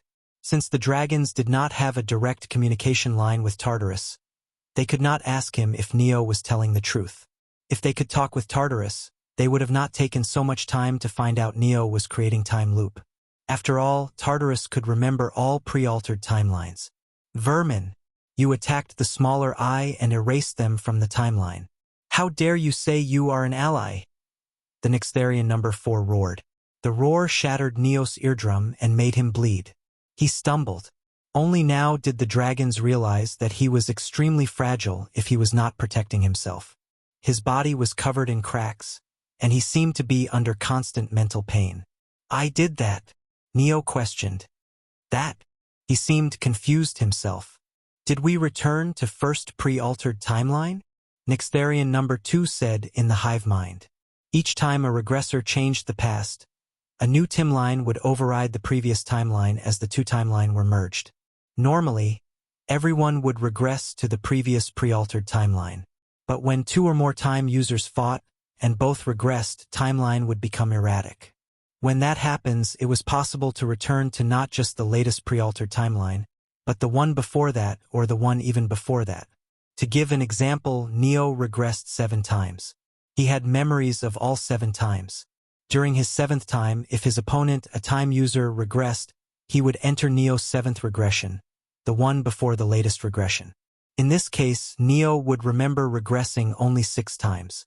He would think this was the 7th time, while in truth it was the 8th time, and his opponent would have the memories of the timeline he regressed from. This was the ideal outcome, but it rarely happened. In most cases, timeline would get twisted. It might be possible that the opponent arrives in the timeline where Neo is on his 3rd regression, or even 1st regression. This phenomenon was mostly random, which was why 2-time users would not regress too many times, knowing the dangers. However, Neo had forced the hand of the dragons. "This is an opportunity for us," If he really does not remember anything, he can take him down easily in case he proves to be a danger. Nextherian number 2 said through the telepathic communication. Interrogate him properly. Nextherian number 4 looked down on Neo. Indeed, you have attacked the smaller eye. You are not an ally. Nextherian number 4 roared, trying to intimidate Neo. I think that's because of madness, Neo said, not too confident in his own words. Chapter 488. Neo's Plan. Madness. Yes, my darkness is unique. It's stronger than normal darkness. But in exchange, the madness it brings is equally dangerous. Nextherian number 4 frowned. The Wall Guardian dragons had yet to gain complete memories of previous timelines. While they could remember them, it took time, which was one of the reasons it took them long to find that Neo was the cause of the time loop. Is he talking about that madness he injected us with? Nextherian questioned in the hive mind's telepathic communication. That madness was evil. Even the great I were almost turned insane. If he is always under that madness, it would make sense why he attacked us despite being our ally. I think the same, Nextherian number 2 replied. Suddenly, Neo opened his mouth. I can prove that I'm your ally. How? The hive mind connection I have is with you guys, right? Both of us are blocking the connection from our sides. That's why we can only sense each other's location. But if we remove the blockages and let you become part of the hive mind, we can see your memories and know if you're telling the truth or not. Nextherian number 4 completed Neo's words. He thought about it. Hive mind connection with Neo was risky. Last time, they barely survived the madness. If the madness attacked again, they could not guarantee their sanity. If you're worried about madness, then don't, Neo said. I will hold it back. Looking at Neo's sincere expression, Nextherian number 4 almost said yes.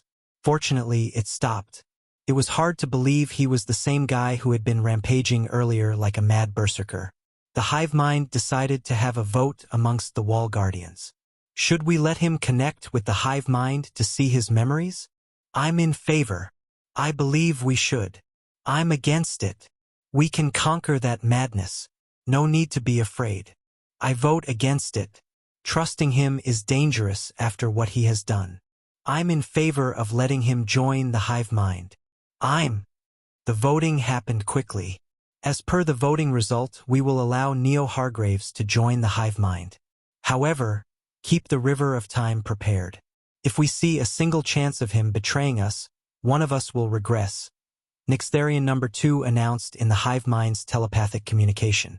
Neo was not able to hear them talk inside the hive mind. He waited patiently. We will remove the blockage from our side. Nextherian number 4 told Neo. I will do the same. Both sides did as they said. Neo felt as if he had become part of something much bigger. He was able to sense the thoughts of smaller Nextherians and see their memories. As for the thoughts and memories of Wall Guardians, he needed permission to access them. The hive mind was able to peek into Neo's head. They saw terrifying madness inside his head. It pounced towards them, trying to infect the hive mind. Neo's presence swelled, and he forcefully held down the madness, allowing the hive mind to see his memories unperturbed. He was trained by Kane Williams to be the fourth great disaster. His job was to enter the Layer 4 with the Grand Expedition, as Kane was no longer allowed to do that. He would act as a messenger between Layer 2 and Layer 4.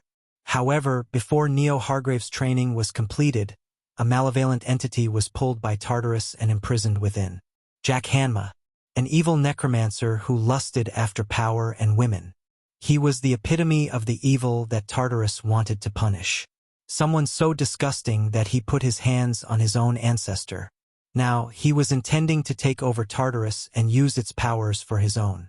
Kane was holding back Jack Hanma on Layer 2, but he would be defeated soon. He sent Neo Hargraves to Layer 4, as Neo Hargraves could devour monsters, gain their powers, then grow strong enough to defeat Jack Hanma. His unique darkness was their only chance at victory. The memories ended, and the Wall Guardians looked down at Neo. So his plan was have us help you devour protectors. It would make you strong enough to stop the necromancer, and it is our only hope as no one here is strong enough to defeat him. Nixtharian number 4 questioned. The strength of Jack Hanma was incredible. He was one of the best, if not the best, necromancer the Wall Guardians had seen, and this was saying a lot as Nixtharian was a necromancer too. Suddenly, the Nixtharian blocked the full hivemind access for Neo and used space lock to capture him. I do not know how you fabricated those memories, but unfortunately you made a grave mistake, Nixtharian number 4 roared. The 5 Wall Guardian dragons surrounding Neo spewed purple flames to burn him. He used defensive spells, but he did not retaliate. What do you mean by that? Neo asked, sounding genuinely confused. Kane Williams would have never asked you to devour the protectors. That is impossible. The moment you said this you proved that you are lying. I'm not lying. Neo gritted his teeth. Although he could have fought back, he didn't. If he wanted to show the Wall Guardian dragons that he was an ally, he had to hold himself back. After all, he had attacked them during the time loops already, not that he remembered. He only knew about this information from the memories of the dragons he saw in the hive mind in the short moment he had complete access. Nixtharian number 2 frowned, seeing Neo's stubbornness through the hive mind. Stop! Nixtharian number 2 suddenly ordered. I believe he is telling the truth. That is impossible. Protectors are the pillars of Layer 4. Devouring them means the pillars would be destroyed. This layer would be shattered if that happens. There is no way Kane Williams ordered him to do that, Nixtharian number 4 retorted. No, think about it carefully, Nixtharian number 2 said. His darkness lets him devour and gain everything. In other words, he will gain the Tartarus fragments that are fused inside the protectors and become a pillar himself after devouring the protectors. We already know he is an immortal. If he becomes a pillar, the fragment of Tartarus that had fused with him would be now immortal too. It will be impossible to destroy Layer 4 after that. I believe Kane predicted this, which is why he trained him to awaken a darkness like this and sent him here. We need to help Neo Hargraves grow stronger to fight Jack Hanma, Nixtharian number 2 explained. Being the Wall Guardian born out of the original Elder Dragon's brain, it knew it was smart, and that its deduction was definitely correct. Chapter 489. Tartarus Annoyance. After Nixtharian number 2 finished explaining, the cavern went quiet. The Wall Guardian dragons stared at Neo. He stood still, his body cracked and sore, waiting for their choice. The hive mind hummed as the dragons started talking to each other. I still don't trust him. How do we know his memories are not fabricated? Grumbled Nixtharian number 4. Enough! Nixtharian number 2 snapped. Do not be blind to the bigger picture. His darkness isn't just destruction. It's potential. If he devours the protectors and takes their Tartarus fragments, he will become a pillar in their place. An immortal one. With it, Layer 4 will be able to survive Jack Hanma's assault. Survive! Nixtharian number 4 hissed. The Great Eye will gamble our existence on this vermin? What if he turns on the Great Eye? What if he's working with the necromancer? Let's test him. The Great Eye will bring back a protector. If he can take its power and stay sane, the Great Eye will help him. If he fails, the Great Eye will kill him, then fight the necromancer alone, suggested Nixtharian number 69. Yes, the Great Eye can use the protector from our zone. It's dead now. We will revive it and make him fight it, agreed Nixtharian number 28. If he fails, the Great Eye would have wasted time. Time the Great Eye can use to prepare to fight Jack Hanma, growled Nixtharian number 4. If that happens, the Great Eye will turn back time. The Great Eye have done it before. Right now, the Great Eye need to try. Neo could save Tartarus, countered Nixtharian number 2. The dragons kept talking. Some didn't want to help. Others thought it was worth it. Neo stayed quiet, feeling their thoughts brush his mind a little. They didn't let him hear everything. What if he uses that power of protector against the Great Eye? He has attacked us before. There is no guarantee he would not do it again, said Nixtharian number 34. If he does, the Great Eye will crush him. Individually, the Great Eye are weaker than a protector, but together the Great Eye are much stronger. Though the great I think Kane Williams sent him to help us, and that the great I need him, answered Nixtharian number 2. The hive mind got loud with their voices. They argued for a while. Then Nixtharian number 2 spoke again. Let's vote. Do we help Neo or not? Proposed Nixtharian number 2. The dragons spoke telepathically. Each one sent their vote into the hive mind. It was quick. Fine. The great I will help you. But you have to prove you're worth it, warned Nixtharian number 4. Okay, what's the plan? Replied Neo. The great I will be taking you to a place you know. But first, listen. The protectors of Zone 1, Zone 2, and Zone 3 are dead. They've been gone for a long time. We'll need to bring them back, explained Nixtharian number 2. The way you said it sounds like other protectors are alive, questioned Neo. Yes, they are, said Nixtharian number 2 through the hive mind after lowering the blockage.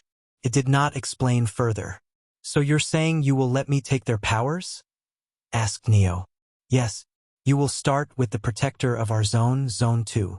It's dead too, half dead. Its spirit is forcefully kept alive by the great I as it is a pillar. The great I will bring it back fully, kill it, and you will take its power. If you can do that and maintain sanity, the great I will help you with the others, confirmed Nixtharian number 28. Okay, let's do it, agreed Neo. The dragons started flying. Neo followed them. Tartarus POV. Tartarus might not be able to intervene inside the nightmare world as he wished, but he could see any location within it. Right now, it was staring at the Elder Dragon pieces about to defeat the protector of Zone 2 so that Neo could devour it. Are they stupid? Tartarus wondered if the Elder Dragon pieces had gone senile after staying in the desolate zones for millennia. They were helping the enemy. Of course, Tartarus knew Neo was a heaven-breaker.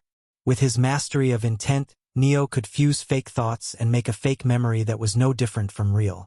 It was no wonder the Elder Dragons were tricked after seeing his memory. Still, Tartarus had expected more from an Elder Dragon. Should I let Kane enter the world? Tartarus turned its gaze to the man in Layer 2. There a week had yet to pass since the grand expedition entered the abyss. All layers were a creation of Tartarus' nightmare concept imbued in his nightmare sanctuary. Tartarus could control the relative time between the layers. It was not time manipulation, and was instead a byproduct of nightmare ability. This allowed nightmare users to trap people in a 100-year nightmare, despite only an hour passing by in the real world. I slowed the time of Layer 2 since I didn't want Kane to enter the nightmare, but that might have backfired. The great disasters were strong enough to pose danger to Tartarus. However, the second great disaster was fiercely loyal to Tartarus, and the first great disaster, Nixtharian, was no longer strong enough to harm Tartarus. The problem was Kane. He was naively kind. There was no knowing when he might change his mind and decide to join the ones planning to destroy the nightmare world. Kane's dangerous personality was why Tartarus did not want him to enter the Layer 4. In Layer 4, he would see others sacrificing themselves to destroy Tartarus, and it might push him to have a change of heart. Tartarus had thought the grand expedition would send Ava out if he stalled for enough time. As long Ava was alive, Kane would hesitate to fight against Tartarus. But not only did Ava was not sent out, she joined Neo's party and ended up dying to Tartarus. I can revive Ava, but she was fused with my core fragment. Reviving her will be hard, unlike normal people, and will take time. Chapter 490. Being helped by an Elder Dragon. Advertisement. Tartarus frowned. Now, it was highest priority to not let Kane into the Layer 4. But if Kane did not enter, the Elder Dragon pieces would continue to be tricked by Neo. If only I can get a chance to communicate with First Great Disaster, or the Second Great Disaster. Tartarus shook his head.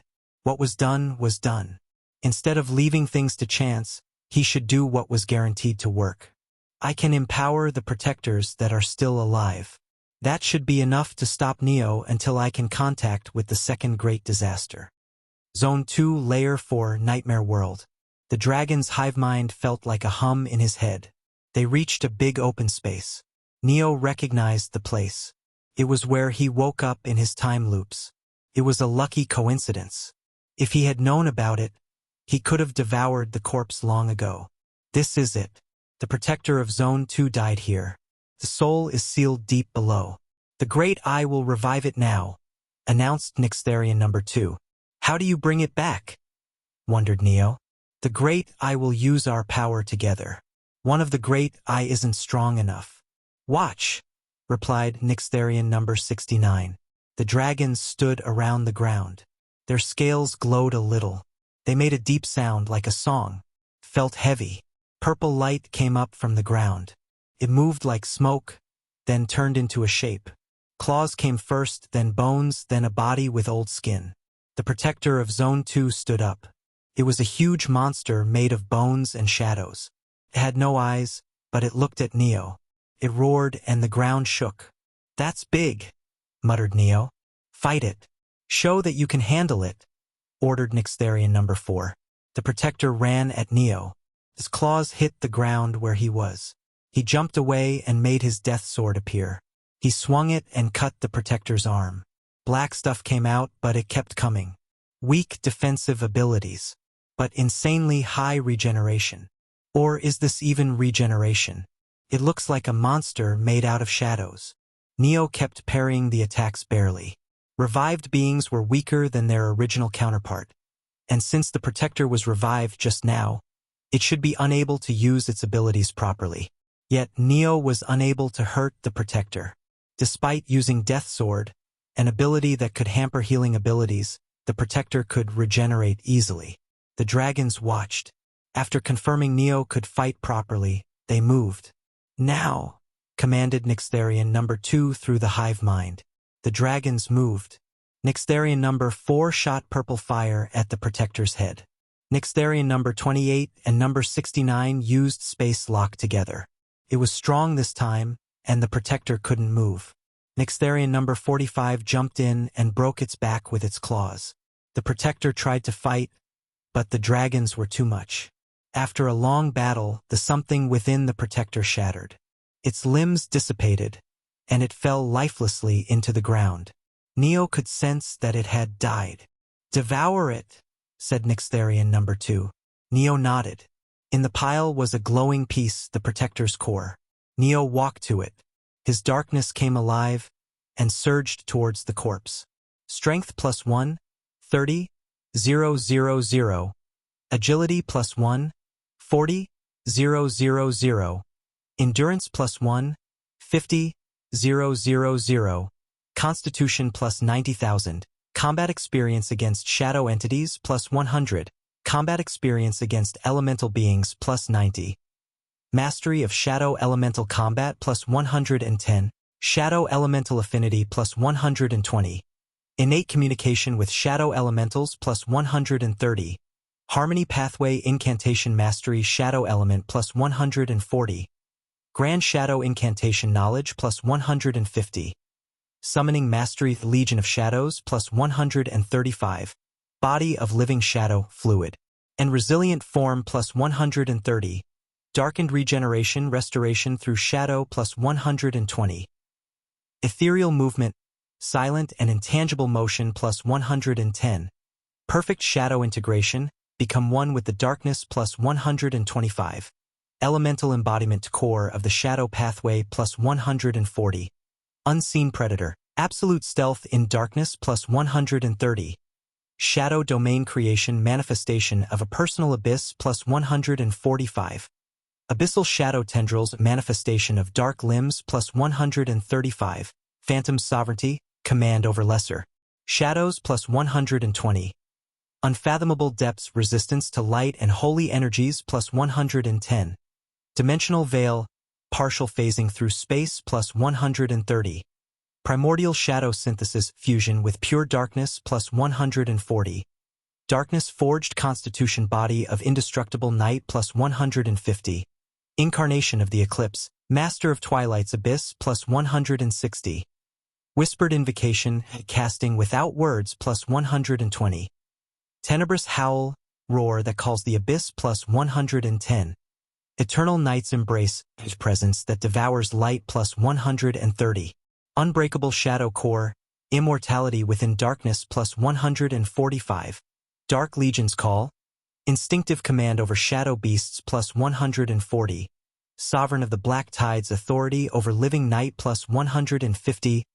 Energy plus 2,500,000. Neo dropped to his knees, gripping his head. The cavern spun. Voices whispered, loud and sharp, cutting through his thoughts. "What's wrong with him?" asked Nixtharian number 4, looking worried. "He's going crazy. The darkness is too strong," replied Nixtharian number 2, watching Neo shake. Neo's hands trembled. The protector of Zone 2 was stronger than anything he'd ever fought. He remembered the grand expedition, millions of Empyreans, tens of thousands of Paragons and Exalted, dozens of fabled, and Dragon Clan leaders who could fight whole armies alone. All that power together could just barely beat a protector, if they could defeat it. And devouring someone strong always brought a larger, darker insanity. This protector was revived, not as strong as before, but it still almost broke his sanity. "Is he okay?" wondered Nixtharian number 28, tilting its head. "No, his mind is falling apart." "That protector was too much," answered Nixtharian number 69. Neo's eyes blurred. The voices got louder, yelling in his head. He saw old friends, dead enemies. His darkness wasn't just strength, it was madness, and it was taking over. He scratched the ground, trying to stay himself. "His darkness is too powerful. Can devour everything." "Not fair," muttered Nixtharian number 45. "It's strong, yes, but the great, I don't feel bad about it," added Nixtharian number 34. "Why not?" questioned Nixtharian number 45. "To get power like that, he must have had suffered a lot," explained Nixtharian number 2. The hive mind buzzed. Neo's madness leaked into it, like a dark wave. The dragons shook, feeling it. They'd felt this before, when they first joined minds with him. Now it was worse, stronger, scarier. Chapter 491, True Void. "The great, I can't let this get bigger," warned Nixtharian number 28. "Let's stop it." "The great, I will take it again," decided Nixtharian number 2. The hive mind pulled tight. A powerful presence surged through the hive mind, sucking the madness out of Neo. It hurt them like fire in their heads. All of them together could not even carry half of the madness Neo was feeling. Neo took a big breath, feeling better, even if only a little. The shadows quieted down, and he could see again. He looked up, still shaky. "Thank you," whispered Neo. "The great, I took your madness again. This is the second time. It's the last time the great I could do this," cautioned Nixtharian number 4, breathing heavily. Its eyes were bloodshot, and it and Nixtharian number 2 were the only ones capable of talking. The other wall guardians needed time to compose themselves. "What do you mean?" asked Neo, his voice weak. "It's too much now. If the great I do it again, it'll hurt the great I too. You have to handle it alone from now on," replied Nixtharian number 2. Although this was supposed to be a test, they were not too hard on Neo. The madness had been incredibly malevolent. Neo's performance against it more than satisfied them. Neo nodded and stood up slow. His body felt heavy, but he was stronger than before, way stronger. The new power filled him, strength, speed, shadow skills.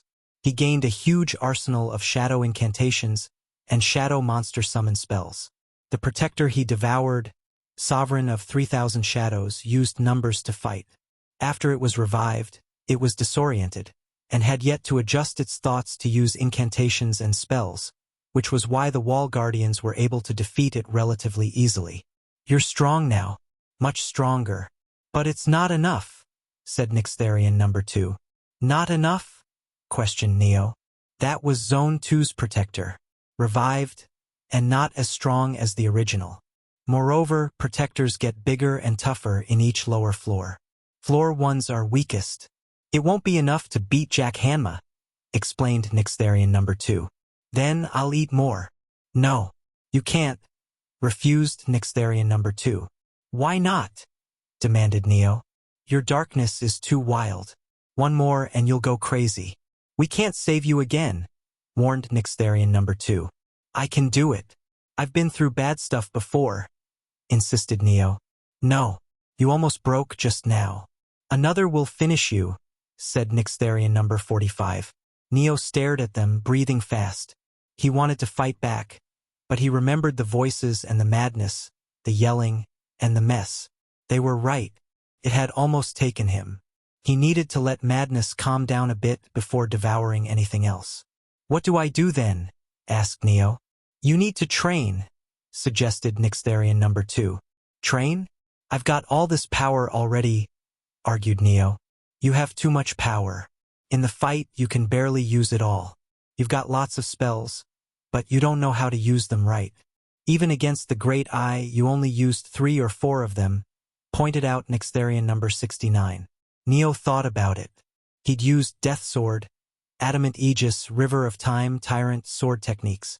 But the other stuff, concepts, True Domains, Nightmare Element, Void Element, Life and Holy Element, Tremor ranked spells like Ocean's Embrace and Black Dawn of Despair, he never used them. "He's right. You were all over the place. Lots of power, but no refinement," agreed Nixtharian number 4. "So I train." "Then what?" wondered Neo. "You will train until your madness calms. When it does, you can eat more protectors." "But not before that," answered Nixtharian number 2. "Okay, I'll train," Neo said. If he had his real memories, he might have decided to power through insanity again. However, since Neo's memory had been currently altered by himself, his personality had slightly changed, which resulted in him accepting the Wall Guardian's suggestion. "Good. The Great Eye will teach you," offered Nixtharian number 28. "What are you teaching me?" asked Neo.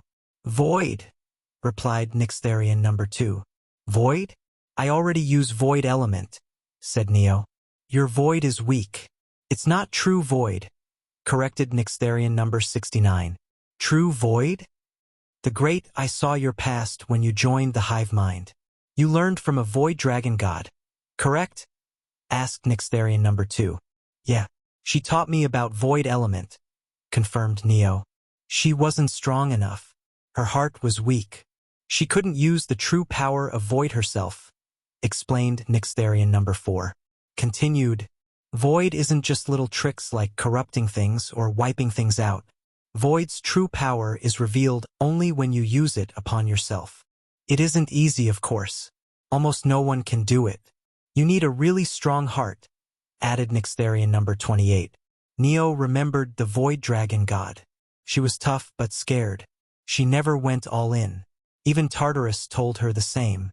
"You think I can do it?" asked Neo. "You've got a strong heart. The Great I have seen it. After all you lived through your darkness. You might be able to use true Void," believed Nixtharian number 2. Neo's head spun. True Void sounded dangerous, but he could not deny it would be powerful. Zara never talked about outer gods. She just told him they were dangerous. How? Why? She never explained anything. But there had to be a reason why Void gods, the outer gods, were feared. "It's dangerous, right?" guessed Neo. "Yes, very. Void can eat you if you're not ready. You would disappear," cautioned Nixtharian number 45. "I'm ready. I need to be strong if I want to defeat Jack Hanma," declared Neo. The dragons looked at each other in the hive mind. Neo's voice was firm, and his eyes were steady. The madness was still there, but he was able to restrain it for now. "Are you sure?" checked Nixtharian number 4 again. "Yes, I need this. Jack's coming, and I'm not ready yet," affirmed Neo. "Okay, but it won't be easy," warned Nixtharian number 2. "I'm prepared for it. Teach me," demanded Neo. "Follow the Great Eye," Nixtharian number 4 said. The dragons took Neo to the center of the zone. Chapter 492, 2 Kings and Legion of 300. "Okay, the Great Eye will start. Follow the Great Eye," announced Nixtharian number 2. The dragons turned and moved deeper into the cavern. Neo followed, feeling their hive mind hum in his head. The tunnels twisted, widened, and the air grew cold. They stopped in a huge open space. It was a cave 5 times the size of the Laminera continent. Shadows hid the ceiling, and the ground stretched flat and dark. A smaller cave sat to the side. Neo sensed a powerful presence inside it, but the place was ignored by the dragons. "What is this place?" asked Neo. This is the center of Zone 2. The great eye train you here, replied Nixtherian number 28. To use void. Neo looked around at the empty, quiet space. Yes. First, you need stronger skills, explained Nixtherian number 2. Stronger skills? I've got plenty, argued Neo. Not good enough. You need to fight better for real void, corrected Nixtherian number 69. How do I do that? Wondered Neo. You will fight the Great Eye. 2 of the Great Eye, decided Nixtherian number 4. Fight you? With what? You can copy the abilities of Great Eye, correct? Learn Voidfying Rain and Spacelock, answered Nixtherian number 2. Neo nodded. He could rank up Death Sword too. As the dragons had regressed, they knew Death Sword, and Neo did not have to teach them the skill. Nixtherian number 4 and number 69 stepped forward, scales glowing faintly. Neo summoned Obitus and activated Death Sword. Death Sword. Rank. Stage 2. Mastery. Supreme. Total. 157.1%. Here we go, growled Nixtherian number 69. Nixtherian number 4 lunged, and swept the Death Sword low across the ground. Neo leaped over, landing as Nixtherian number 69 slashed high in a tight arc. He swung his own Death Sword, meeting the strike with a loud clash, sparks scattering. Dark spikes rained from above as Nixtherian number 69 flexed its claws and used Voidfang Rain. The attack came sharp and fast. Neo used hydraulic motion technique and pseudo-gap to dodge. Yet one spike grazed his shoulder. Nixtherian number 4 used the opportunity and advanced, slashing Death Sword in controlled diagonal cuts. Neo blocked, feeling their smoother rhythm, and countered with a quick thrust. Death Sword. Rank. Stage 2. Mastery. Supreme. Total. 157.1%. 159.8%. The air thickened as Nixtherian number 69 locked space around Neo, freezing him in place.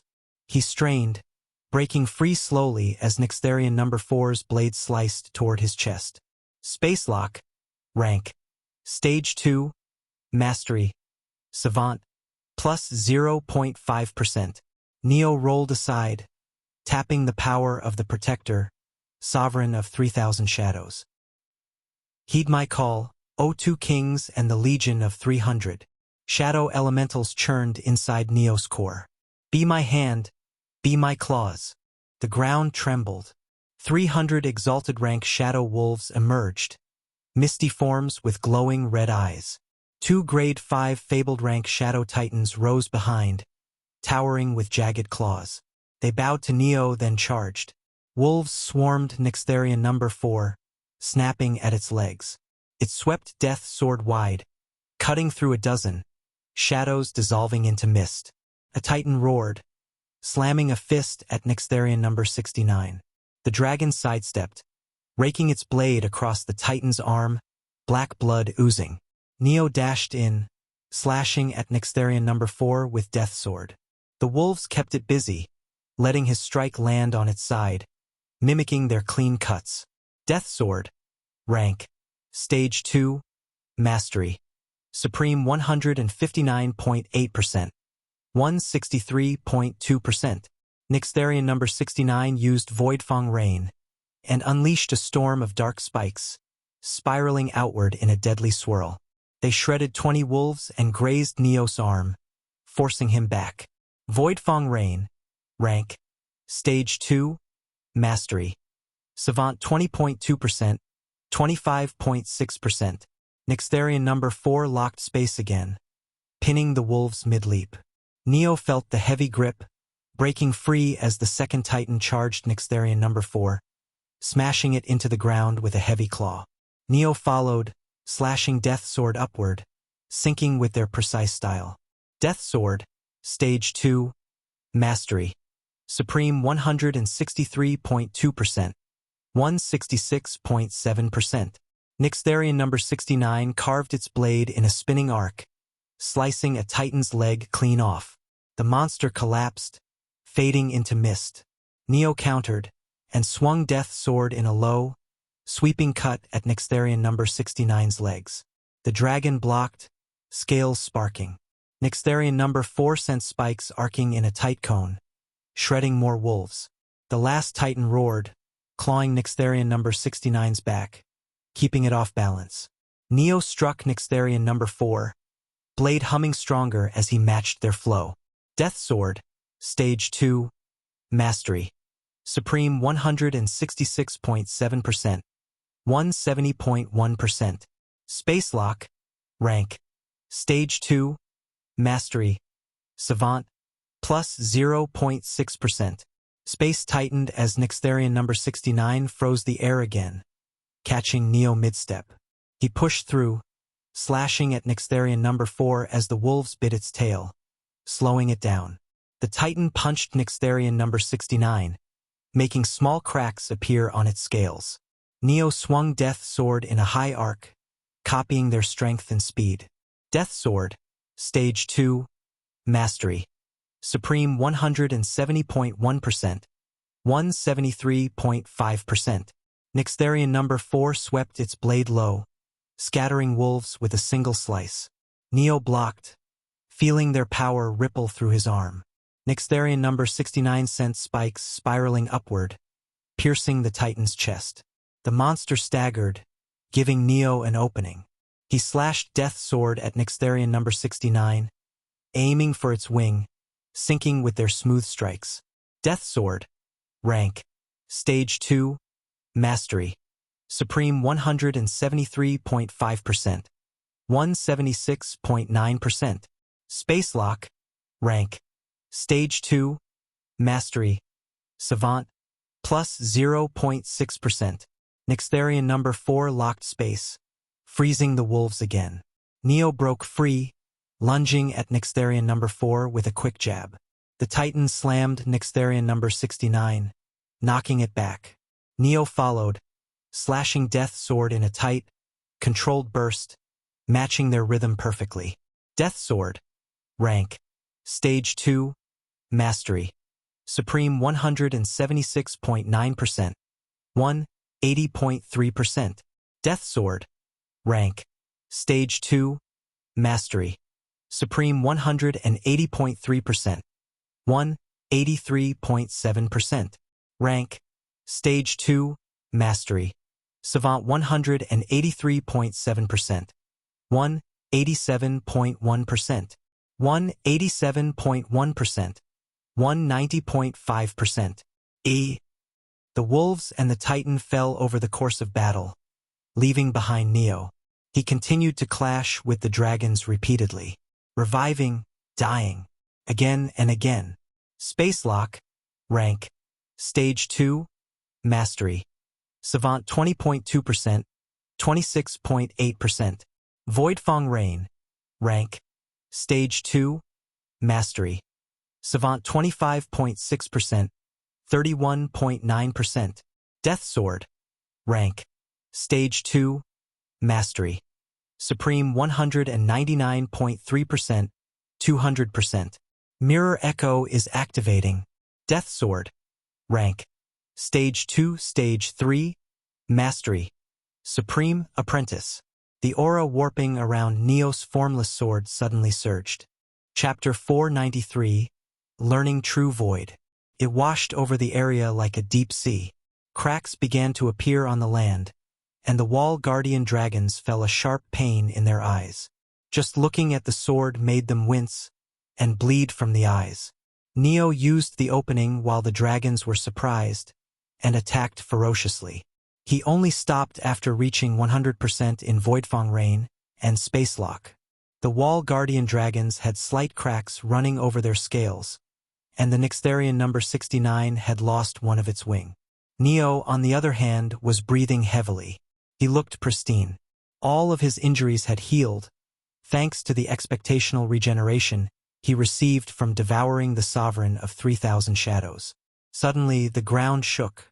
A new wall guardian dragon entered the cave, bigger than the others. Neo squinted. This one was different. Half its face pulsed with deformed flesh, twisting and bulging like it was alive. One of its eyes glowed red, the other was sunken and dark. Its scales peeled off in patches, revealing raw, shifting skin underneath. "Who's that?" whispered Neo. "The great I am numbered number 2, rumbled the dragon, its voice deep and rough. "You look different." "The body of great I changed from void," replied Nyxtherian number 2. "Now, let's start your training. You said we'd move to true void. What is it, really?" Void can do 2 things. First, it brings things back to null, a state before they existed. This wipes them out clean. Not many use it this way. Most use void for the second thing, corruption, explained Nyxtherian number 2. "Corruption?" asked Neo. "Yes, void corrupts. But corruption is just uncontrolled evolution. It pushes things to change fast, hoping it would evolve incorrectly and die out," answered Nyxtherian number 2. Neo frowned, thinking.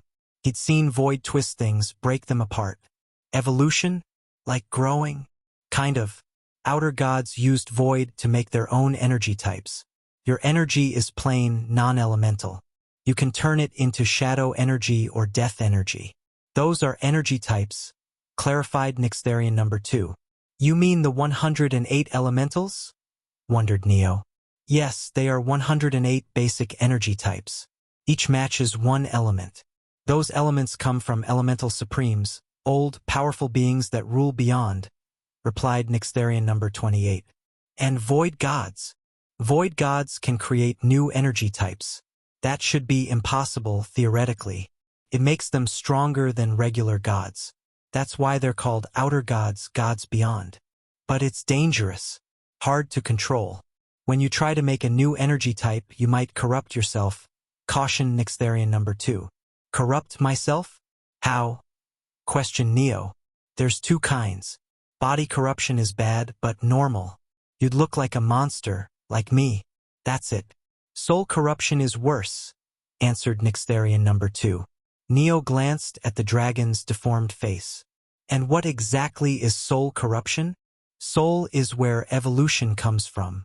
If void corrupts your soul, it ruins your future. The traits you awaken turn harmful. Maybe suicidal," warned Nyxtherian number 2. "Wait, suicidal?" asked Neo, feeling like he knew a trait ability like that. "Yes, but there is more. If both body and soul corrupt, it's the end. Your body holds your soul's evolution in check. It is a seal. If that breaks, your body and soul mutate wild. You'd become what people call an eldritch entity, a deformed thing. Just looking at it hurts others, attacks their minds," explained Nyxtherian number 2. Neo swallowed hard. He had seen it. Twisted flesh, a mess of power, screaming chaos. Valkyria was the perfect example. Zera's true form was another example. So that's what void can do. Yes, void means null, pulls things to nothing. It can erase them, turn them back to before they were born. Or it forces them to evolve until they break and die. Used right, it's a wonder. Used wrong, it's a curse, replied Nyxtherian number 2. Neo's hand tightened on Obitus, the formless sword still humming from the fight. "I thought void just changed things and altered them to give them a new property. But this, void was like a nuclear science knowledge. Dangerous in wrong hands, but still extremely useful. That's the surface. Underneath, it's more. Null and evolution, 2 sides of the same power." "You've only scratched it," said Nyxtherian number 69. Neo nodded slow. His view of void had shifted. It wasn't just a tool. It was a source of wonder. One that could spell doom of oneself if used incorrectly. "What now?" "Now I tell you more. You need to know how void fits with awakeners, demigods, and gods," announced Nyxtherian number 2. "I'm all ears," said Neo. "Awakeners connect to a world core and make mystical energy. Some races awaken traits, strong abilities only a few can have. Traits are special powers, if you don't know about them. Long ago, before races mixed across the cosmos, only certain ones had traits. Not many. Now, interrace marriages are common. It allowed most, if not all races to have traits," explained Nyxtherian number 2. Neo nodded. Nyxtherian continued its explanation. "Now, about the demigods. When someone with a trait becomes a god and has children, Those kids inherit abilities. They're called demigods, added Nixtharian number 28. And how does that work? Questioned Neo. He knew about demigods, of course. However, there might be some information that he did not know. It was best to learn everything from Nixtharian number 2, instead of skipping information explanation that Neo was already supposed to know. The first 2 traits a demigod awakens come from their godparent, usually through bloodline. After that, new traits mix 3 things: what their original trait would have been without the god blood, their life experiences, and a boost from the godparent's power, clarified Nixtharian number 2. Neo rubbed his chin. So demigods are stronger than awakeners because of their parents? At a race level, yes. Demigods are stronger than awakeners overall. Individually, it's different. An awakener might have a unique, powerful trait that beats a demigod. It's rare, but it happens, replied Nixtharian number 2. Like what kind of trait? Asked Neo. Could be anything. A trait to bend time, shatter space, control minds. If it's strong enough, an awakener could stand above a demigod. The chance is small, though not 0, answered Nixtharian number 2. And where does Void fit in all this? Chapter 494, Elemental Supremes. Instead of directly answering Neo, Nixtharian asked another question. What do you think happens when a god keeps ranking up? Neo frowned. After thinking a bit, he said, They grow stronger. Yes, that happens too, but that is a byproduct. When gods keep ranking up, the main changes in them is the increase of existence level and the quality of energy type they wield. Existence level is what everyone calls stage 1, stage 2, and more. Energy type is generally the 108 basic elements. At one point, each god has to choose between 2 different paths. They either follow the teaching of their element and keep ranking up to become an elemental supreme, or they change their energy type. They would fuse new understanding into their element and create a new element over time. This is how Shadow element was born from Darkness element, how Blood element was born from Water element, and how several more elements were born. Choosing which type of god you want to be is what allows you to break through from stage 3 to stage 4. If you don't choose a side, you will remain stuck at stage 3. Neo nodded. He always felt like some elements were similar. Darkness devoured, allowing a person to gain others' abilities. Shadow copied others' abilities. The process was different, but the result was similar. It finally made sense why that was so. Because Shadow element was born from Darkness element. Of course, the gods who try create their own energy suffer a lot. It's an arduous path. Creating a new fundamental energy type is anything but easy. And this is where Void comes in. Void forces uncontrolled evolution. If you can use Void, you can force your energy to evolve and become a new energy type despite being only stage 1 Void god. Normal gods can do this only at stage 4 and higher. This should make it clear how powerful Void gods are, explained Nixtharian number 2. So Void gods have their own energy types. Neo mumbled to himself. Yes, they do, but most Void gods have unrefined energy type. Usually, by the time Void gods turn their unrefined energy type into refined energy type, the corruption festering on their soul and body would have become too much. They would lose sanity, turn into mindless monsters, or simply die out. Of course, some Void gods can manage to use Void element to create an unrefined energy type, and then turn it into refined energy type. For normal gods, turning unrefined energy type into refined energy type is what allows them to break through from stage 6 to stage 7. Nixtharian stared at Neo. The dragon could see that Neo was unable to understand the importance of difference between unrefined energy type and refined energy type. He opened his mouth to explain. When a normal god creates a refined energy type, they reach stage 7. At this stage, they gain the title of Elemental Supreme. The Shadow Supreme you met in Shadow Trail was the same. Judging by your memories, he seems to have reached the peak of stage 7, or maybe stage 8 now.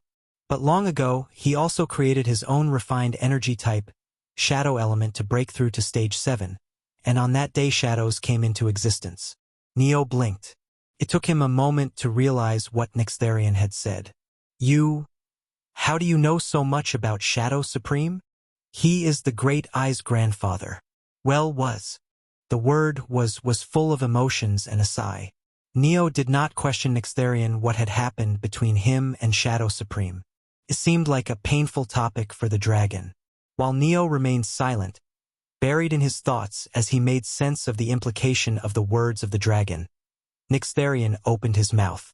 Now, before we continue, the Great, I want to question you something. Are you a heaven breaker? Yes. It is as the Great I thought. Nixtharian number 2 nodded with a complex gaze. Seeing you fight without any concern of energy was suspicious, but to think you would be the mythical heaven breaker. Kane Williams must have used the luck of all reincarnations to have a student like you. Are heaven breakers really that special? Neo questioned. Sure, I don't have to worry about energy generation, or worry that someone would attack my planet, but that's all. No. Nixtharian stared at Neo dumbfoundedly. When the dragon realized Neo was serious, he started to laugh. His laughter made the land and air tremble. The Great, I was wondering why you weren't using your powers as a heaven breaker. But it turns out you don't understand how to use them. This is perfect. Using Void will teach you how to use your heaven breaker abilities as well. But before that, I should explain why heaven breakers are unique. The dragon lowered its neck and brought its head to Neo's level. When void gods create an energy type, they do so by fusing it into the foundation of their world. World is the unique ability of gods. It is an upgraded form of sanctuary. But the world of gods, even void gods, is not as refined as the actual world's planets with consciousness. Their world becomes stronger as they rank up, eventually becoming no distinguishable from a real world. But you start with that. Your foundation itself begins with creating a true world within yourself.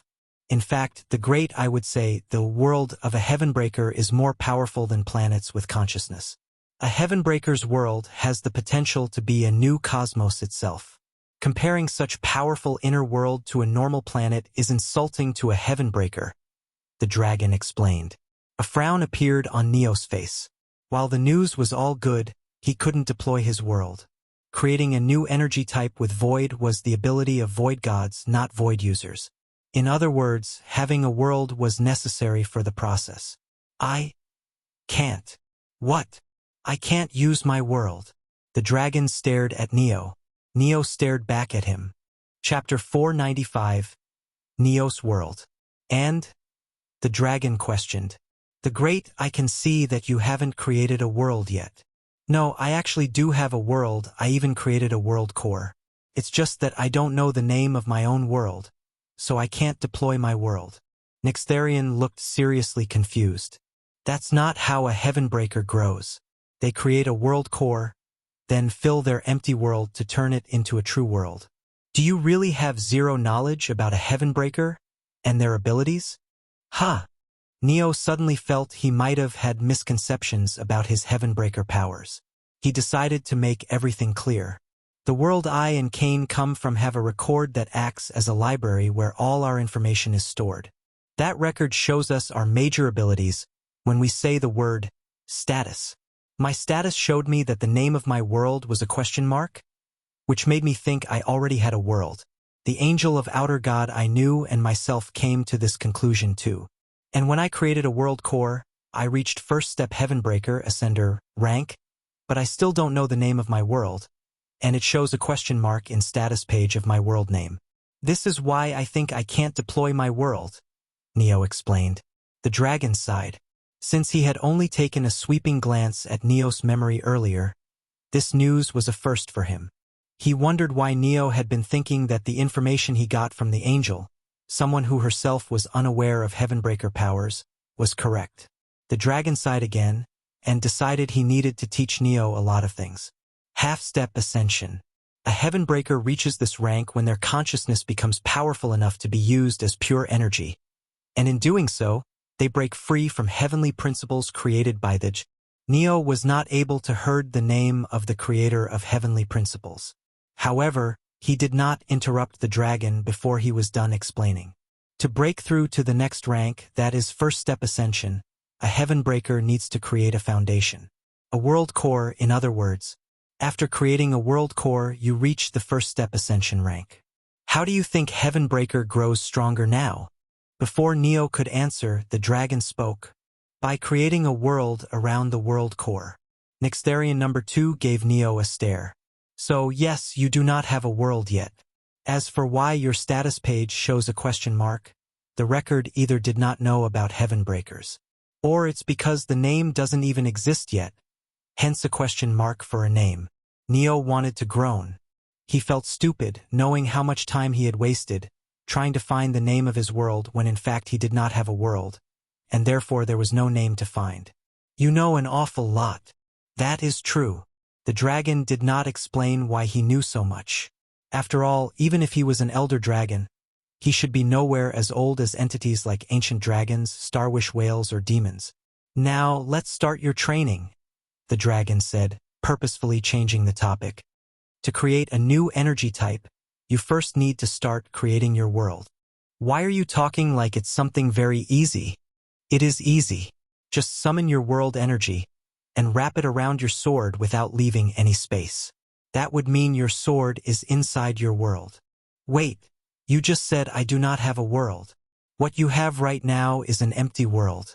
It is like having a plot of land where the house has not been constructed yet. For you, having a world means filling your empty world with new objects. Now, as the Great Eye said, your sword is wrapped by your energy. Thus, it is inside your world. So anything covered by my energy is inside my world? Yes, your world is your territory, and you use energy to mark your territory. When you cover your sword in world energy, it's like saying, this sword is mine as it exists in my territory, or in other words, my world. That's it. Yes, that's it. For the beginning steps at least. The dragon, no longer acting haughty, chuckled seeing Neo's expression. Did you think we were going to do some sort of ancient ritual? You should have already expected this, Neo Hargraves.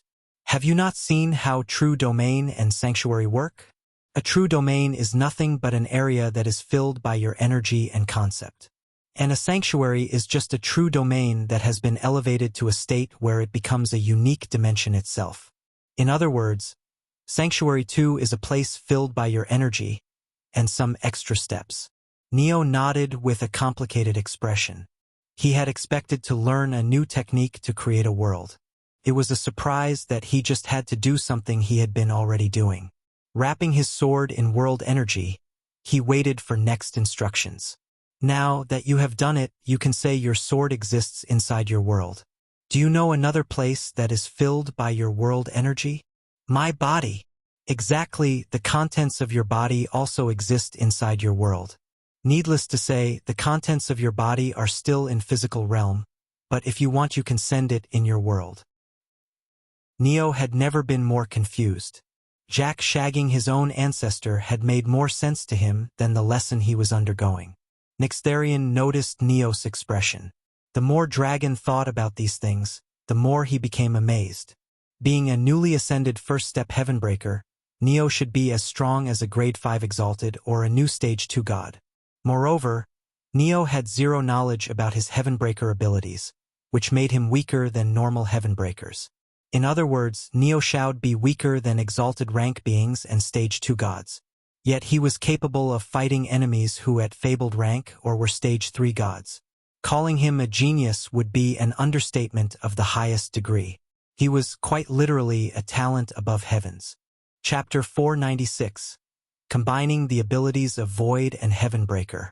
Why did you stop talking? Pardon the Great Eye. The Great Eye was lost in thoughts, Nixtharian number 2 said. He would have never apologized to anyone, but he was starting to treat Neo as someone who was equal to him. Try thinking of sending your sword to your empty world. Neo, although confused, followed the instructions. He tried to think of sending Obitus into his empty world. The sword suddenly disappeared from his hand, and Neo felt like a large space open inside him. The space was an entirely different dimension. The gateway to access it was Neo's world energy. I can feel this space has always been there. I was just not aware of it. The space was colorless. It was neither black nor white. Neo felt like he was staring at a blank canvas. In the center, he saw a gigantic orb. It was made of 108 elements, and it was the size of a solar system. However, the orb world core was small when compared to the entire space, like a water molecule in front of an ocean. Obitus floated next to the world core. As soon as Neo accessed the space within himself, the world energy from his body began to flood into the space. Now that you can access your world, we should start creating a new type of energy. That will also show you why Heavenbreakers are unique. Should I call Obitus back? No, let it remain in your world. Nixtharian number 2 suddenly stopped. His brows creased as if he was thinking about something, and suddenly he said, Cosmos. Let's call the space inside you Cosmos instead of a world. It is more accurate this way. Okay. Neo, not knowing the difference, nodded. He did know what Cosmos meant. It was universe. He, however, could not understand why the difference mattered in his case. Nixtharian and Neo waited until the cosmos inside Neo was filled with world energy. It roughly took an hour, which said a lot, as Neo was capable of filling his energy reserves within a minute, and his energy reserves were comparable to Stage 3 gods. Channel your death sword within Obitus. Neo did as he was told. A dark aura appeared within Obitus. The sword hummed with power. Strictly speaking, the world energy within your sword right now can be said to be in a transitional phase. It is your world energy, and it is becoming an energy that powers Death Sword. Use Void on this energy and see what happens. Try corrupting it. Neo did as he was told. Purple bubbles with a star within them started to appear around Obitus. He focused, trying to corrupt the energy only, and nothing else. Unable to find control Void, he corrupted Obitus, and the sword started to mutate. The sword was a portion of him. While Obitus tried to stay silent, he could feel the pain tearing through her. Just when Neo was about to stop using Void, he felt something churn within him. His Monarch of Death bloodline roared. It devoured the unwanted mutations that were budding on Obitus' spirit, which was a part of Neo's soul. Neo was surprised as well as confused. He told what had happened to Nixtharian number 2. The dragon rubbed his chin. Your bloodline must be from an incredibly high-rank god. Normal bloodlines are physical. They exist within your body, and once you reincarnate, you will lose those bloodlines. Bloodlines from high-ranking gods, those beyond Stage 6, are ontological in nature. They flow through your body and soul. Even if you reincarnate, you will keep your bloodline, as that bloodline flows through your soul and not just body. That is what is happening with my bloodline? Yes. The dragon nodded. You might have realized, but when you devour something, you gain everything from them, even their physical traits. Yet, you have not become a deformed entity. It's because your bloodline devours all harmful and negative mutations. Since your bloodline is ontological in nature, it can devour the negative mutations from soul too, and not just from body. Neo nodded. Obitus was a part of him. Thus his bloodline protected the sword's spirit and physical form. He sensed a sigh of relief within him from a familiar presence. Oh, so you were worried. Judging by how tough you were acting while you were being mutated, I thought my dear Obitus likes pain instead of being afraid of it. It made me worry she had become a masochist. Neo teased. It's you who is masochist, the sword retorted back. Neo smiled. He was relieved to see Obitus was back to her normal demeanor, and he felt a huge sense of guilty for putting her at risk. Can I use another spell to create a new type of energy? I would rather not endanger Obitus. No, no. The reply of Nixtharian and Obitus came at once. I told you to use Death Sword, as it is clearly the spell you are most familiar with. If you use something else, it would be a lot more difficult to create a new type of energy. He is right. Also, haven't you been taking many risks so far? Why are you worried now that it puts me in danger? Use me, Neo. I'm here for your convenience. I'm your sword, your weapon. I'm not a decoration you need to protect. Use me to grow stronger. And if I break in the process, then just discard me. Never say that. Neo snapped. He had lost Elizabeth already. He didn't think he would remain sane if he lost anyone else who was close to his heart. Who are you talking to? The dragon questioned. My sword spirit, Neo answered. The dragon nodded and urged Neo to retry. Neo used Obitus again. The sword spirit was adamant about being the subject of void. She started saying that she would never talk to him if he cheated on her and had his first child, creating a new type of energy, with any other spell than the spell that belonged to her, in other words, Death Sword. Neo wanted to cry. It was good that she was in a mood to joke. But did she have to put it like that? Shaking his head, Neo began his training in earnest. He repeatedly tried to use Void to mutate the energy while it was being used to power Death Sword. He failed repeatedly. Sometimes his soul deformed, sometimes his body. Obitus was not spared either. Thankfully, his bloodline would devour every negative mutation. When a mutation appeared that was not harmful but Neo didn't want it, like a third hand, he would kill himself before the mutation became permanent, then revive himself. Neo finally became aware why he had not mutated even after fighting Valkyria for thousands of years. His bloodline protected him. The dragon watched him silently. He is already getting a hang of it. It shouldn't take him long to create a new type of energy. As I thought, this boy is incredible. The way Neo controlled the energy was exceptional. Even more exceptional was his willpower. Corruption of Void was painful. Nyxtharion knew that painfully well. Chapter 497, Death Sword Firmament. It broke battle-hardened warriors and turned them into crying infants. Yet Neo kept going as if he did not feel pain at all. If not for the slight tremors in his arms, the dragon would have wondered if Void treated him differently. His mastery of his abilities is even more surprising. His Death Sword was at Stage 2 Supreme Mastery. That is an ability he created from intent. That means his intent mastery is at Stage 2 Supreme 2. Since his cosmos was not even opened until now, his intent mastery should have been stuck at Stage 2 Apprentice rank. After all, intent mastery can never surpass cosmos rank. Yet, his Death Sword and intent mastery are both Stage 2 Supreme Mastery. A newly opened cosmos was Stage 2 Grade 5 rank. Neo's Death Sword was Stage 2 Supreme Mastery rank. Grade 5 and Supreme Mastery were both sub-ranks. While they were different quantification, Grade 5 was lowest in its sub-ranks, and Supreme Mastery was highest in its sub-ranks. Thus, when compared, Stage 2 Grade 5 was far weaker than Stage 2 Supreme Mastery. Having Intent Mastery rank higher than Cosmos rank was possible for Heavenbreakers, only theoretically though. The Heavenbreaker Nyxtharion met during his childhood told him no Heavenbreaker have been able to make that theory come true. To do that, a Heavenbreaker must go through arduous training, which they were already known for. Since Heavenbreakers, beings known for their willpower, couldn't make their intent mastery reach higher rank than Cosmos rank, the Great I used to think it was impossible. But clearly, the Great I was wrong. I wonder what makes this boy different from others. How much have you suffered to reach this level? The dragon knew the memories Neo showed them were fake, and he had hid his true memories. Yet, Nyxtharion number 2 had his reason for helping Neo, even if it meant tricking his own selves that were the other Nyxtharion. The dragon shook his head, shifting his focus to the changes happening in Neo. His energy mutation was progressing at a steady pace. When I first saw him, he was weak for someone of his age.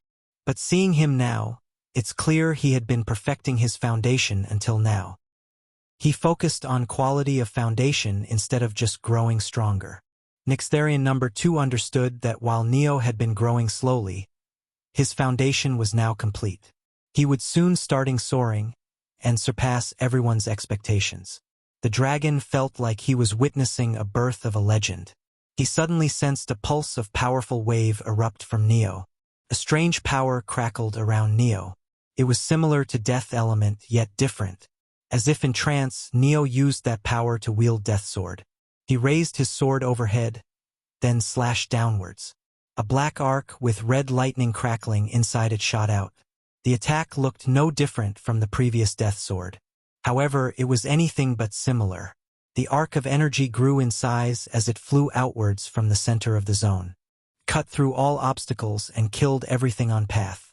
The attack reached the dimensional barrier within seconds, covering hundreds of thousands of meters.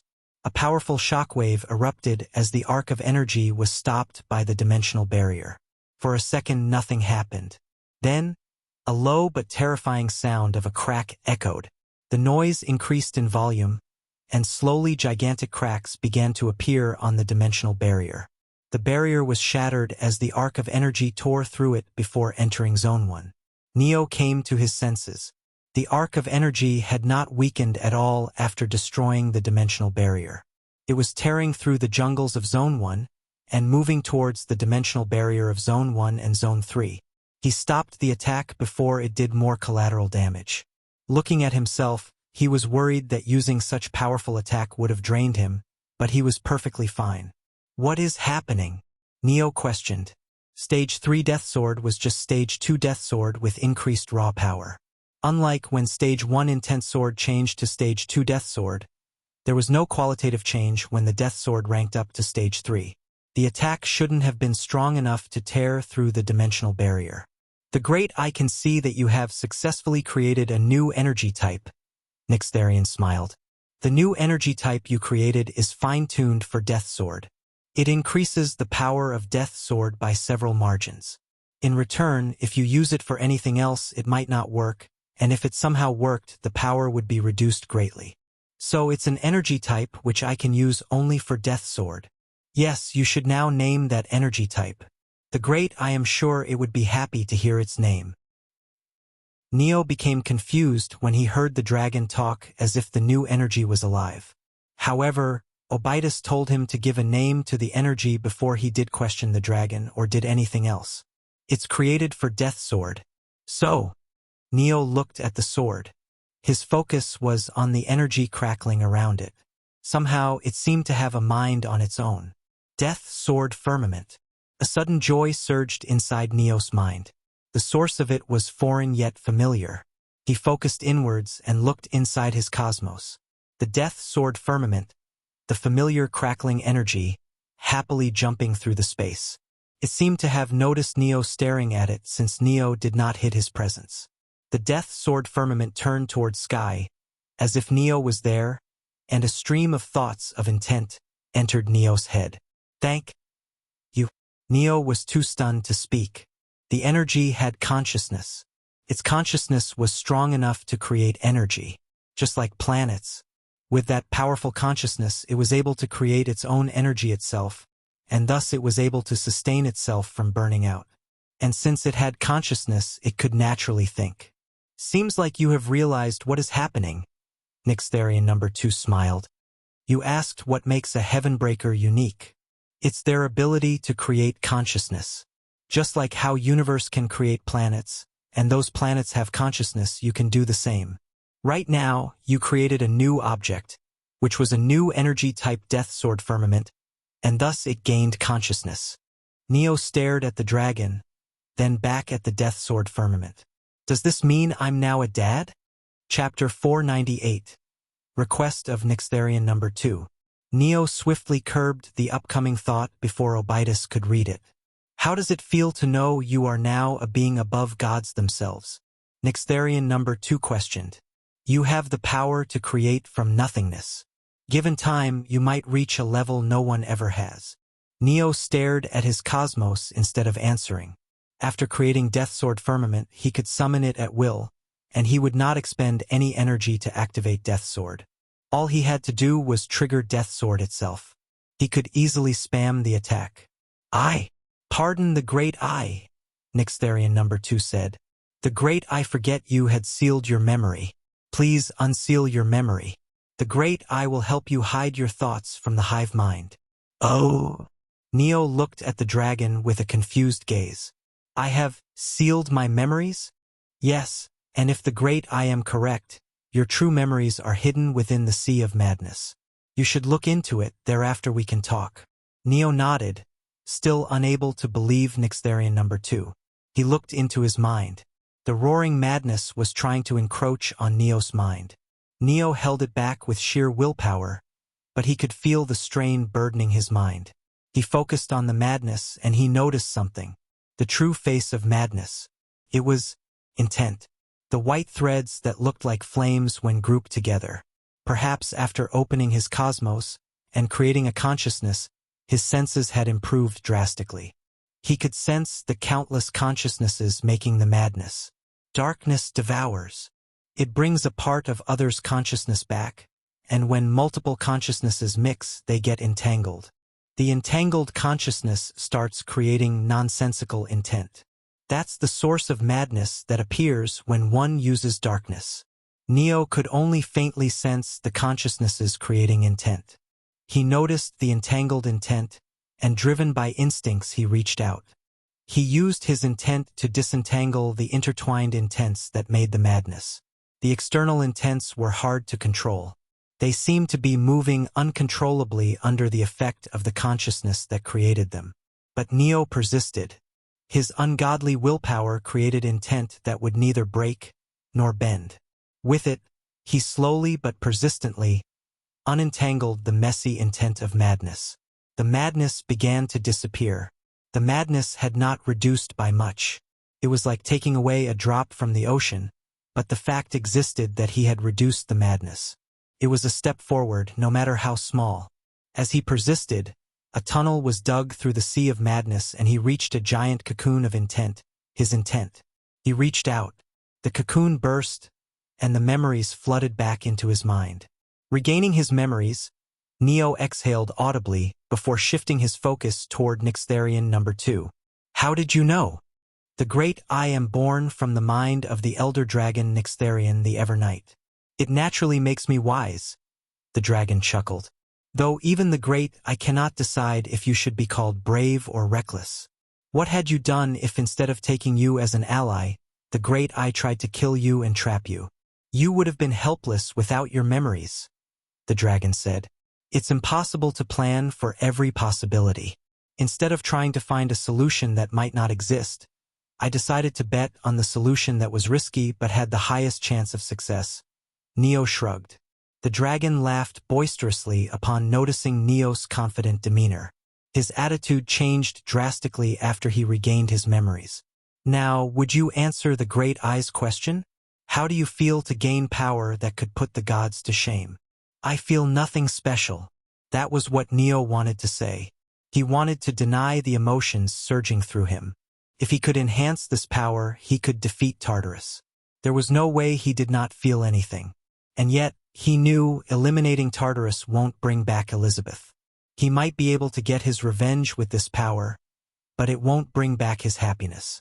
It feels good, Neo said honestly. I might be able to defeat Tartarus with this. Nixtharian number 2 stared at Neo with serene eyes. Neo did not show arrogance or unnecessary pride despite gaining enormous power. He was the type of person Nixtharian number 2 had always been waiting for. The dragon bowed to Neo. The great I have helped you gain strength. In exchange, the great I request you to fulfill the great I's request. What do you want? Defeat I and... Neo instantly noticed how the dragon called himself I instead of great I like it usually did. He waited for Nixtharian number 2 to complete his words. However, when the dragon remained silent, Neo had to speak up. And what? It's nothing. Please ignore it. All the great I want from you is to defeat I. Neo scowled. The dragon was clearly hiding its true thoughts. Spit it out. As the great I said, there is nothing. Out with it. The dragon looked at Neo and sighed. His voice grew melancholic as he spoke. I, or the great, I don't remember why I allied myself with Tartarus. Nixtharian number 2 raised his hand and touched his deformed face. Was it important enough for I to do this to myself? What was it that I wanted to achieve that I willingly became a part of this wretched hell? Have the great I and I actually served justice or twisted desires of a madman? The great I want the answers. The dragon was lost in his own thoughts. Neo let the dragon contemplate uninterrupted. After the dragon was done, he smiled towards Neo. Thank you for allowing the great I to speak the great I's heart. Now follow the great I. Since you have accepted the request, the great I would explain what you need to do and how that would help you defeat Tartarus. He pointed at the small cave at the end of the place. That is where I live. Centuries of years ago, I was defeated by Urza Williams.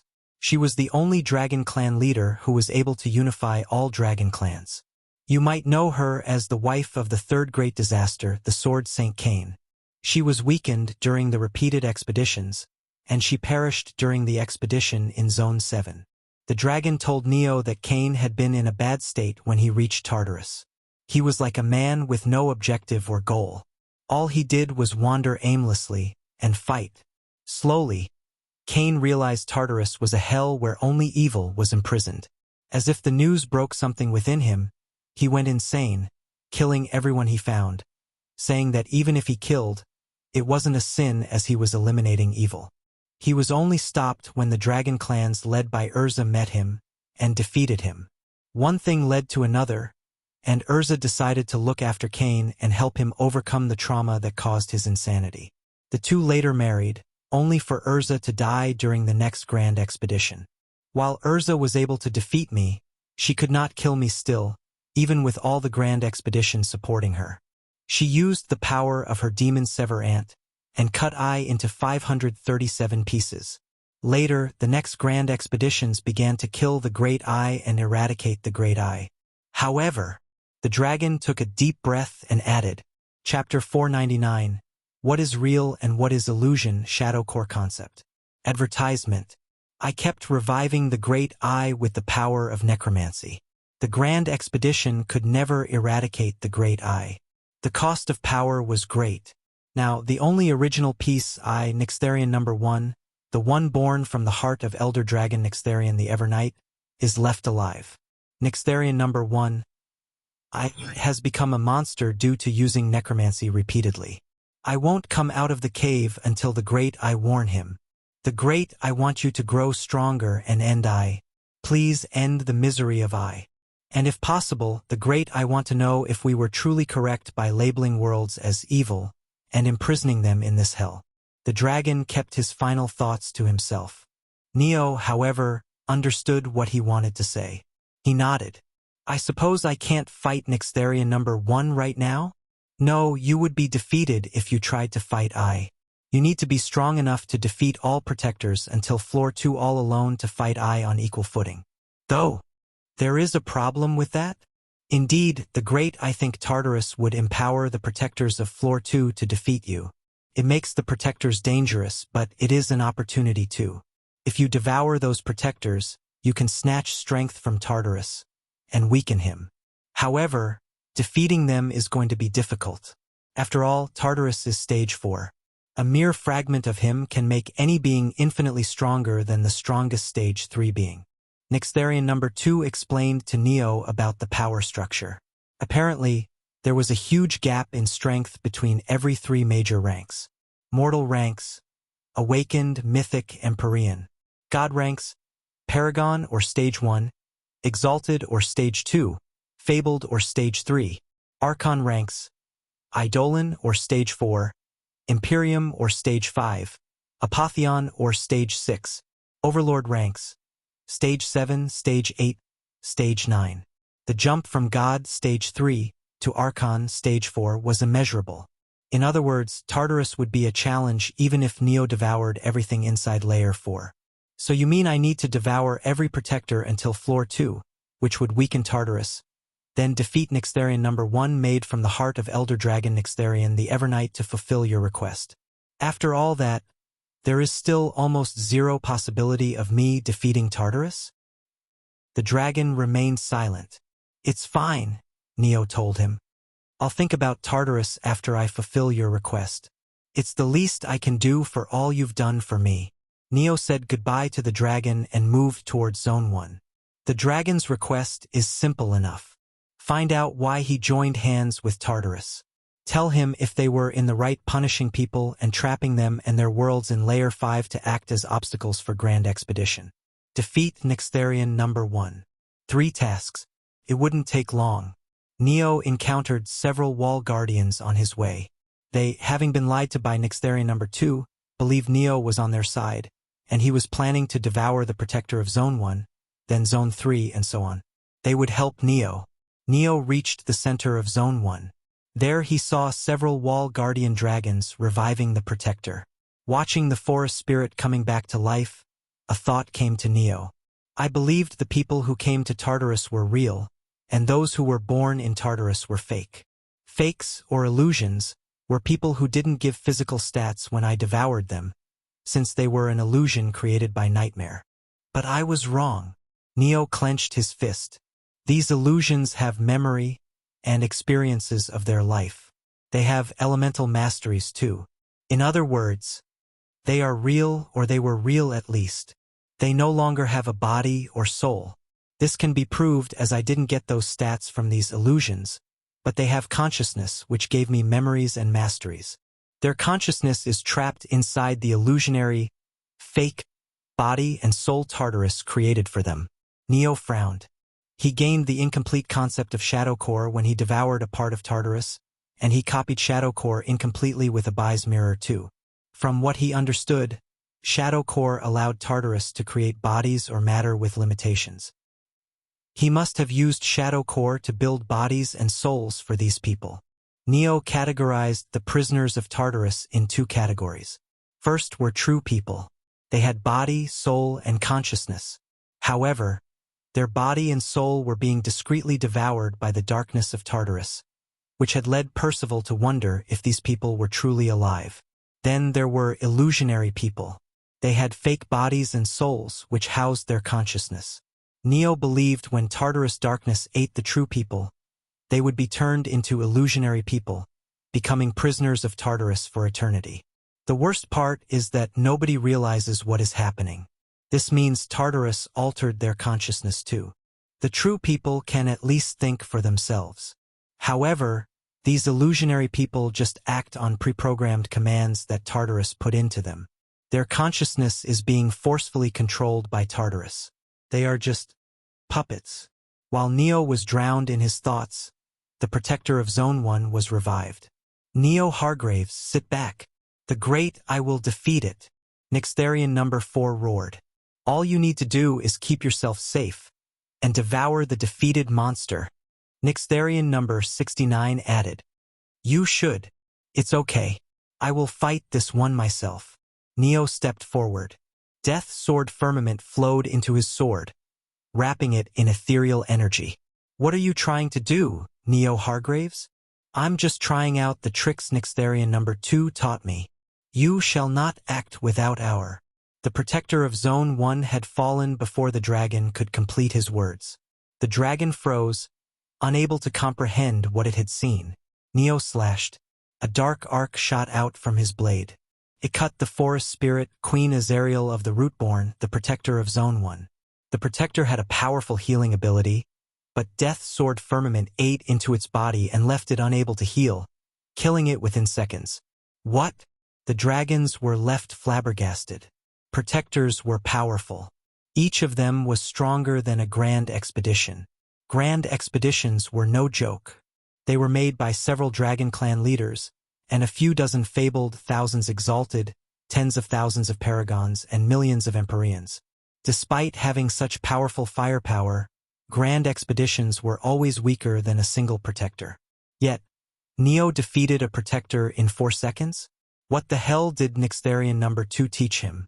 Don't gawk, and instead start moving, Neo said. Are you not going to devour the protector's corpse before we move to Zone 3? Nixtharian number 4 questioned. You don't need to worry about that. The dragons could only nod and follow Neo's orders. Nixtharian number 2, seeing everything through the hive mind, chuckled. He ordered the dragons to clear a path for Neo. Neo broke the dimensional barrier separating Zone 1 and Zone 3. He let the dragons enter Zone 3, and himself stopped at the border. What are you doing? Neo did not answer Nixtharian number 4. Instead, darkness surged through his shadow. It swept towards the forest of Zone 2, increasing in size, and slowly turning into a tsunami the size of an ocean. Nixtharian number 4 was horrified when it realized what was happening. Neo was devouring the entire Zone 2.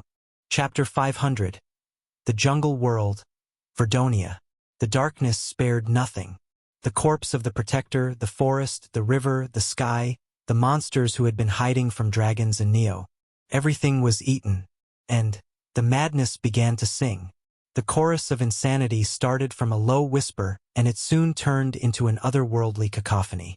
Neo's will, strengthened by the opening of his cosmos, gave him masterful control of intent. He used it tirelessly to disentangle the intent making the madness. But he could only calm a small part of the madness. The rest? He faced the madness with sheer willpower. He withstood it. No, he did not just withstand it. He embraced it. He let the madness intents drown him in their rage.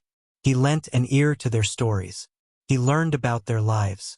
The moment of joy, the years of sustenance, the decades of ignorance. Everything had a story to tell. Be it a strip of grass, a grain of dirt, or the kings of the world themselves. In Neo's mind, a tale of a world began to be woven into existence. The jungle world. Verdonia. A wild, lush world where plants were intelligent, beasts divine, and everyone lived in harmony. A utopia. A world ruled by Queen Azariel of the Rootborn. The queen's parasitic vines dug into the neighboring worlds, used them as nutrition, and sucked them dry, leaving them to rot. The people who were unaware of the queen's actions used the nutrients gained from the lives of other worlds. The society on Verdonia flourished. Plants sung songs of happiness. Beasts bowed to their queen. Their demands, their requests, all were fulfilled by the generous queen. A child had been born with a fatal disease. A beast was dying of old age, unable to see his son grow into an adult. The queen healed the child. She blessed the beast, allowing him to witness the life of his son. All that the queen gave came from the other worlds, and from countless heaps of lives. She was evil, and so were the people who benefited from her, even if they did so due to their ignorance, judged Tartarus. Neo Hargraves? The dragon's voice snapped Neo out of his thoughts. Neo shook his head, calming himself. The madness intent was drilling insanity into his mind. Its effect increased when he embraced the madness. He had done it knowingly. He wanted to learn of the world, to know of its history, and its people. He did so he could answer Nixtharian number 2. Had they really served justice by punishing these evil worlds? 1 done. 8 more to go. Neo used happiness to calm himself and the madness intent. Adding that to the effect of his recently strengthened consciousness and his actions of continuously disentangling the madness intent, he was able to withstand the madness. Countless notifications flashed before his eyes. Techniques, stats, masteries, elemental affinities, concepts. He gained a lot of it. Yet, Neo remained melancholic. His mind continued to replay the memories he had gained. The child who was healed by the queen and thanked her with genuine joy, hurled curses at her when he found the truth. The man who was blessed by the queen, threw stones at her when Tartarus dragged him into the prison. And the queen? She had cried. She was unable to understand what she had done wrong. She killed, true, but it was for her people. The law of jungle taught her that the strong could do everything. She used her strength to take from the outsiders, and gave it to the weak in her world. She did so that no one would take from her people even if they were weak. Neo Hargraves? Nixtharian number 4 called again. It's nothing. Neo shook his head. Let's go. The dragon nodded. He could feel the unfathomable power radiating from Neo. He is sane after devouring an entire world. What kind of willpower does he have to maintain sanity like that? A grin broke out on the dragon's visage. If we can feed Neo Hargraves more, he would be able to defeat Jack Hanma. The dragons were following Neo towards the center of Zone 3, when suddenly 2 presences teleported into Zone 3. They were powerful and slightly familiar. No, there were 3 presences. 2 were dragons, probably stage 3, and 1 was a weak void entity. Dragon Clan leader Turkle, the Tongue of Truth, and Dragon Clan leader Celestra, matron of the Dawnborn Flame, have entered Zone 3. Nixtharian number 69 roared. This is our chance. They have come without their armies. Capture them. Beelzebub, the caterpillar already out of Neo's pocket, transformed into a giant bug. He screeched loudly and began to suck the time of the dragons. The dragons froze. We were almost caught, Neo muttered. Thanks, Beelzebub. If you hadn't acted on time, things would have turned messy. The Dragon Clan leaders would think Neo was an enemy after seeing him together with the Nyxtharians. Moreover, the Nyxtharians might find out from the Dragon Clan leaders that Cain had not taken in any disciple. Even if the truth did not get out, Neo might have to make a move to save the Dragon Clan leaders. That would mean Nyxtharian found out he was an enemy, and Nyxtharian number 1 would come to fight him. Nyxtharian number 1 would kill Nyxtharian number 2 when he realizes Nyxtharian number 2 betrayed them. I can't fight them unless I'm sure I'm strong enough to fight while protecting Nyxtharian number 2. It was easier said than done. Nyxtharian number 2, number 537 were revived by Nyxtharian number 1. If Nyxtharian number 1, the main necromancer, died, all other Elder Dragon pieces would die too.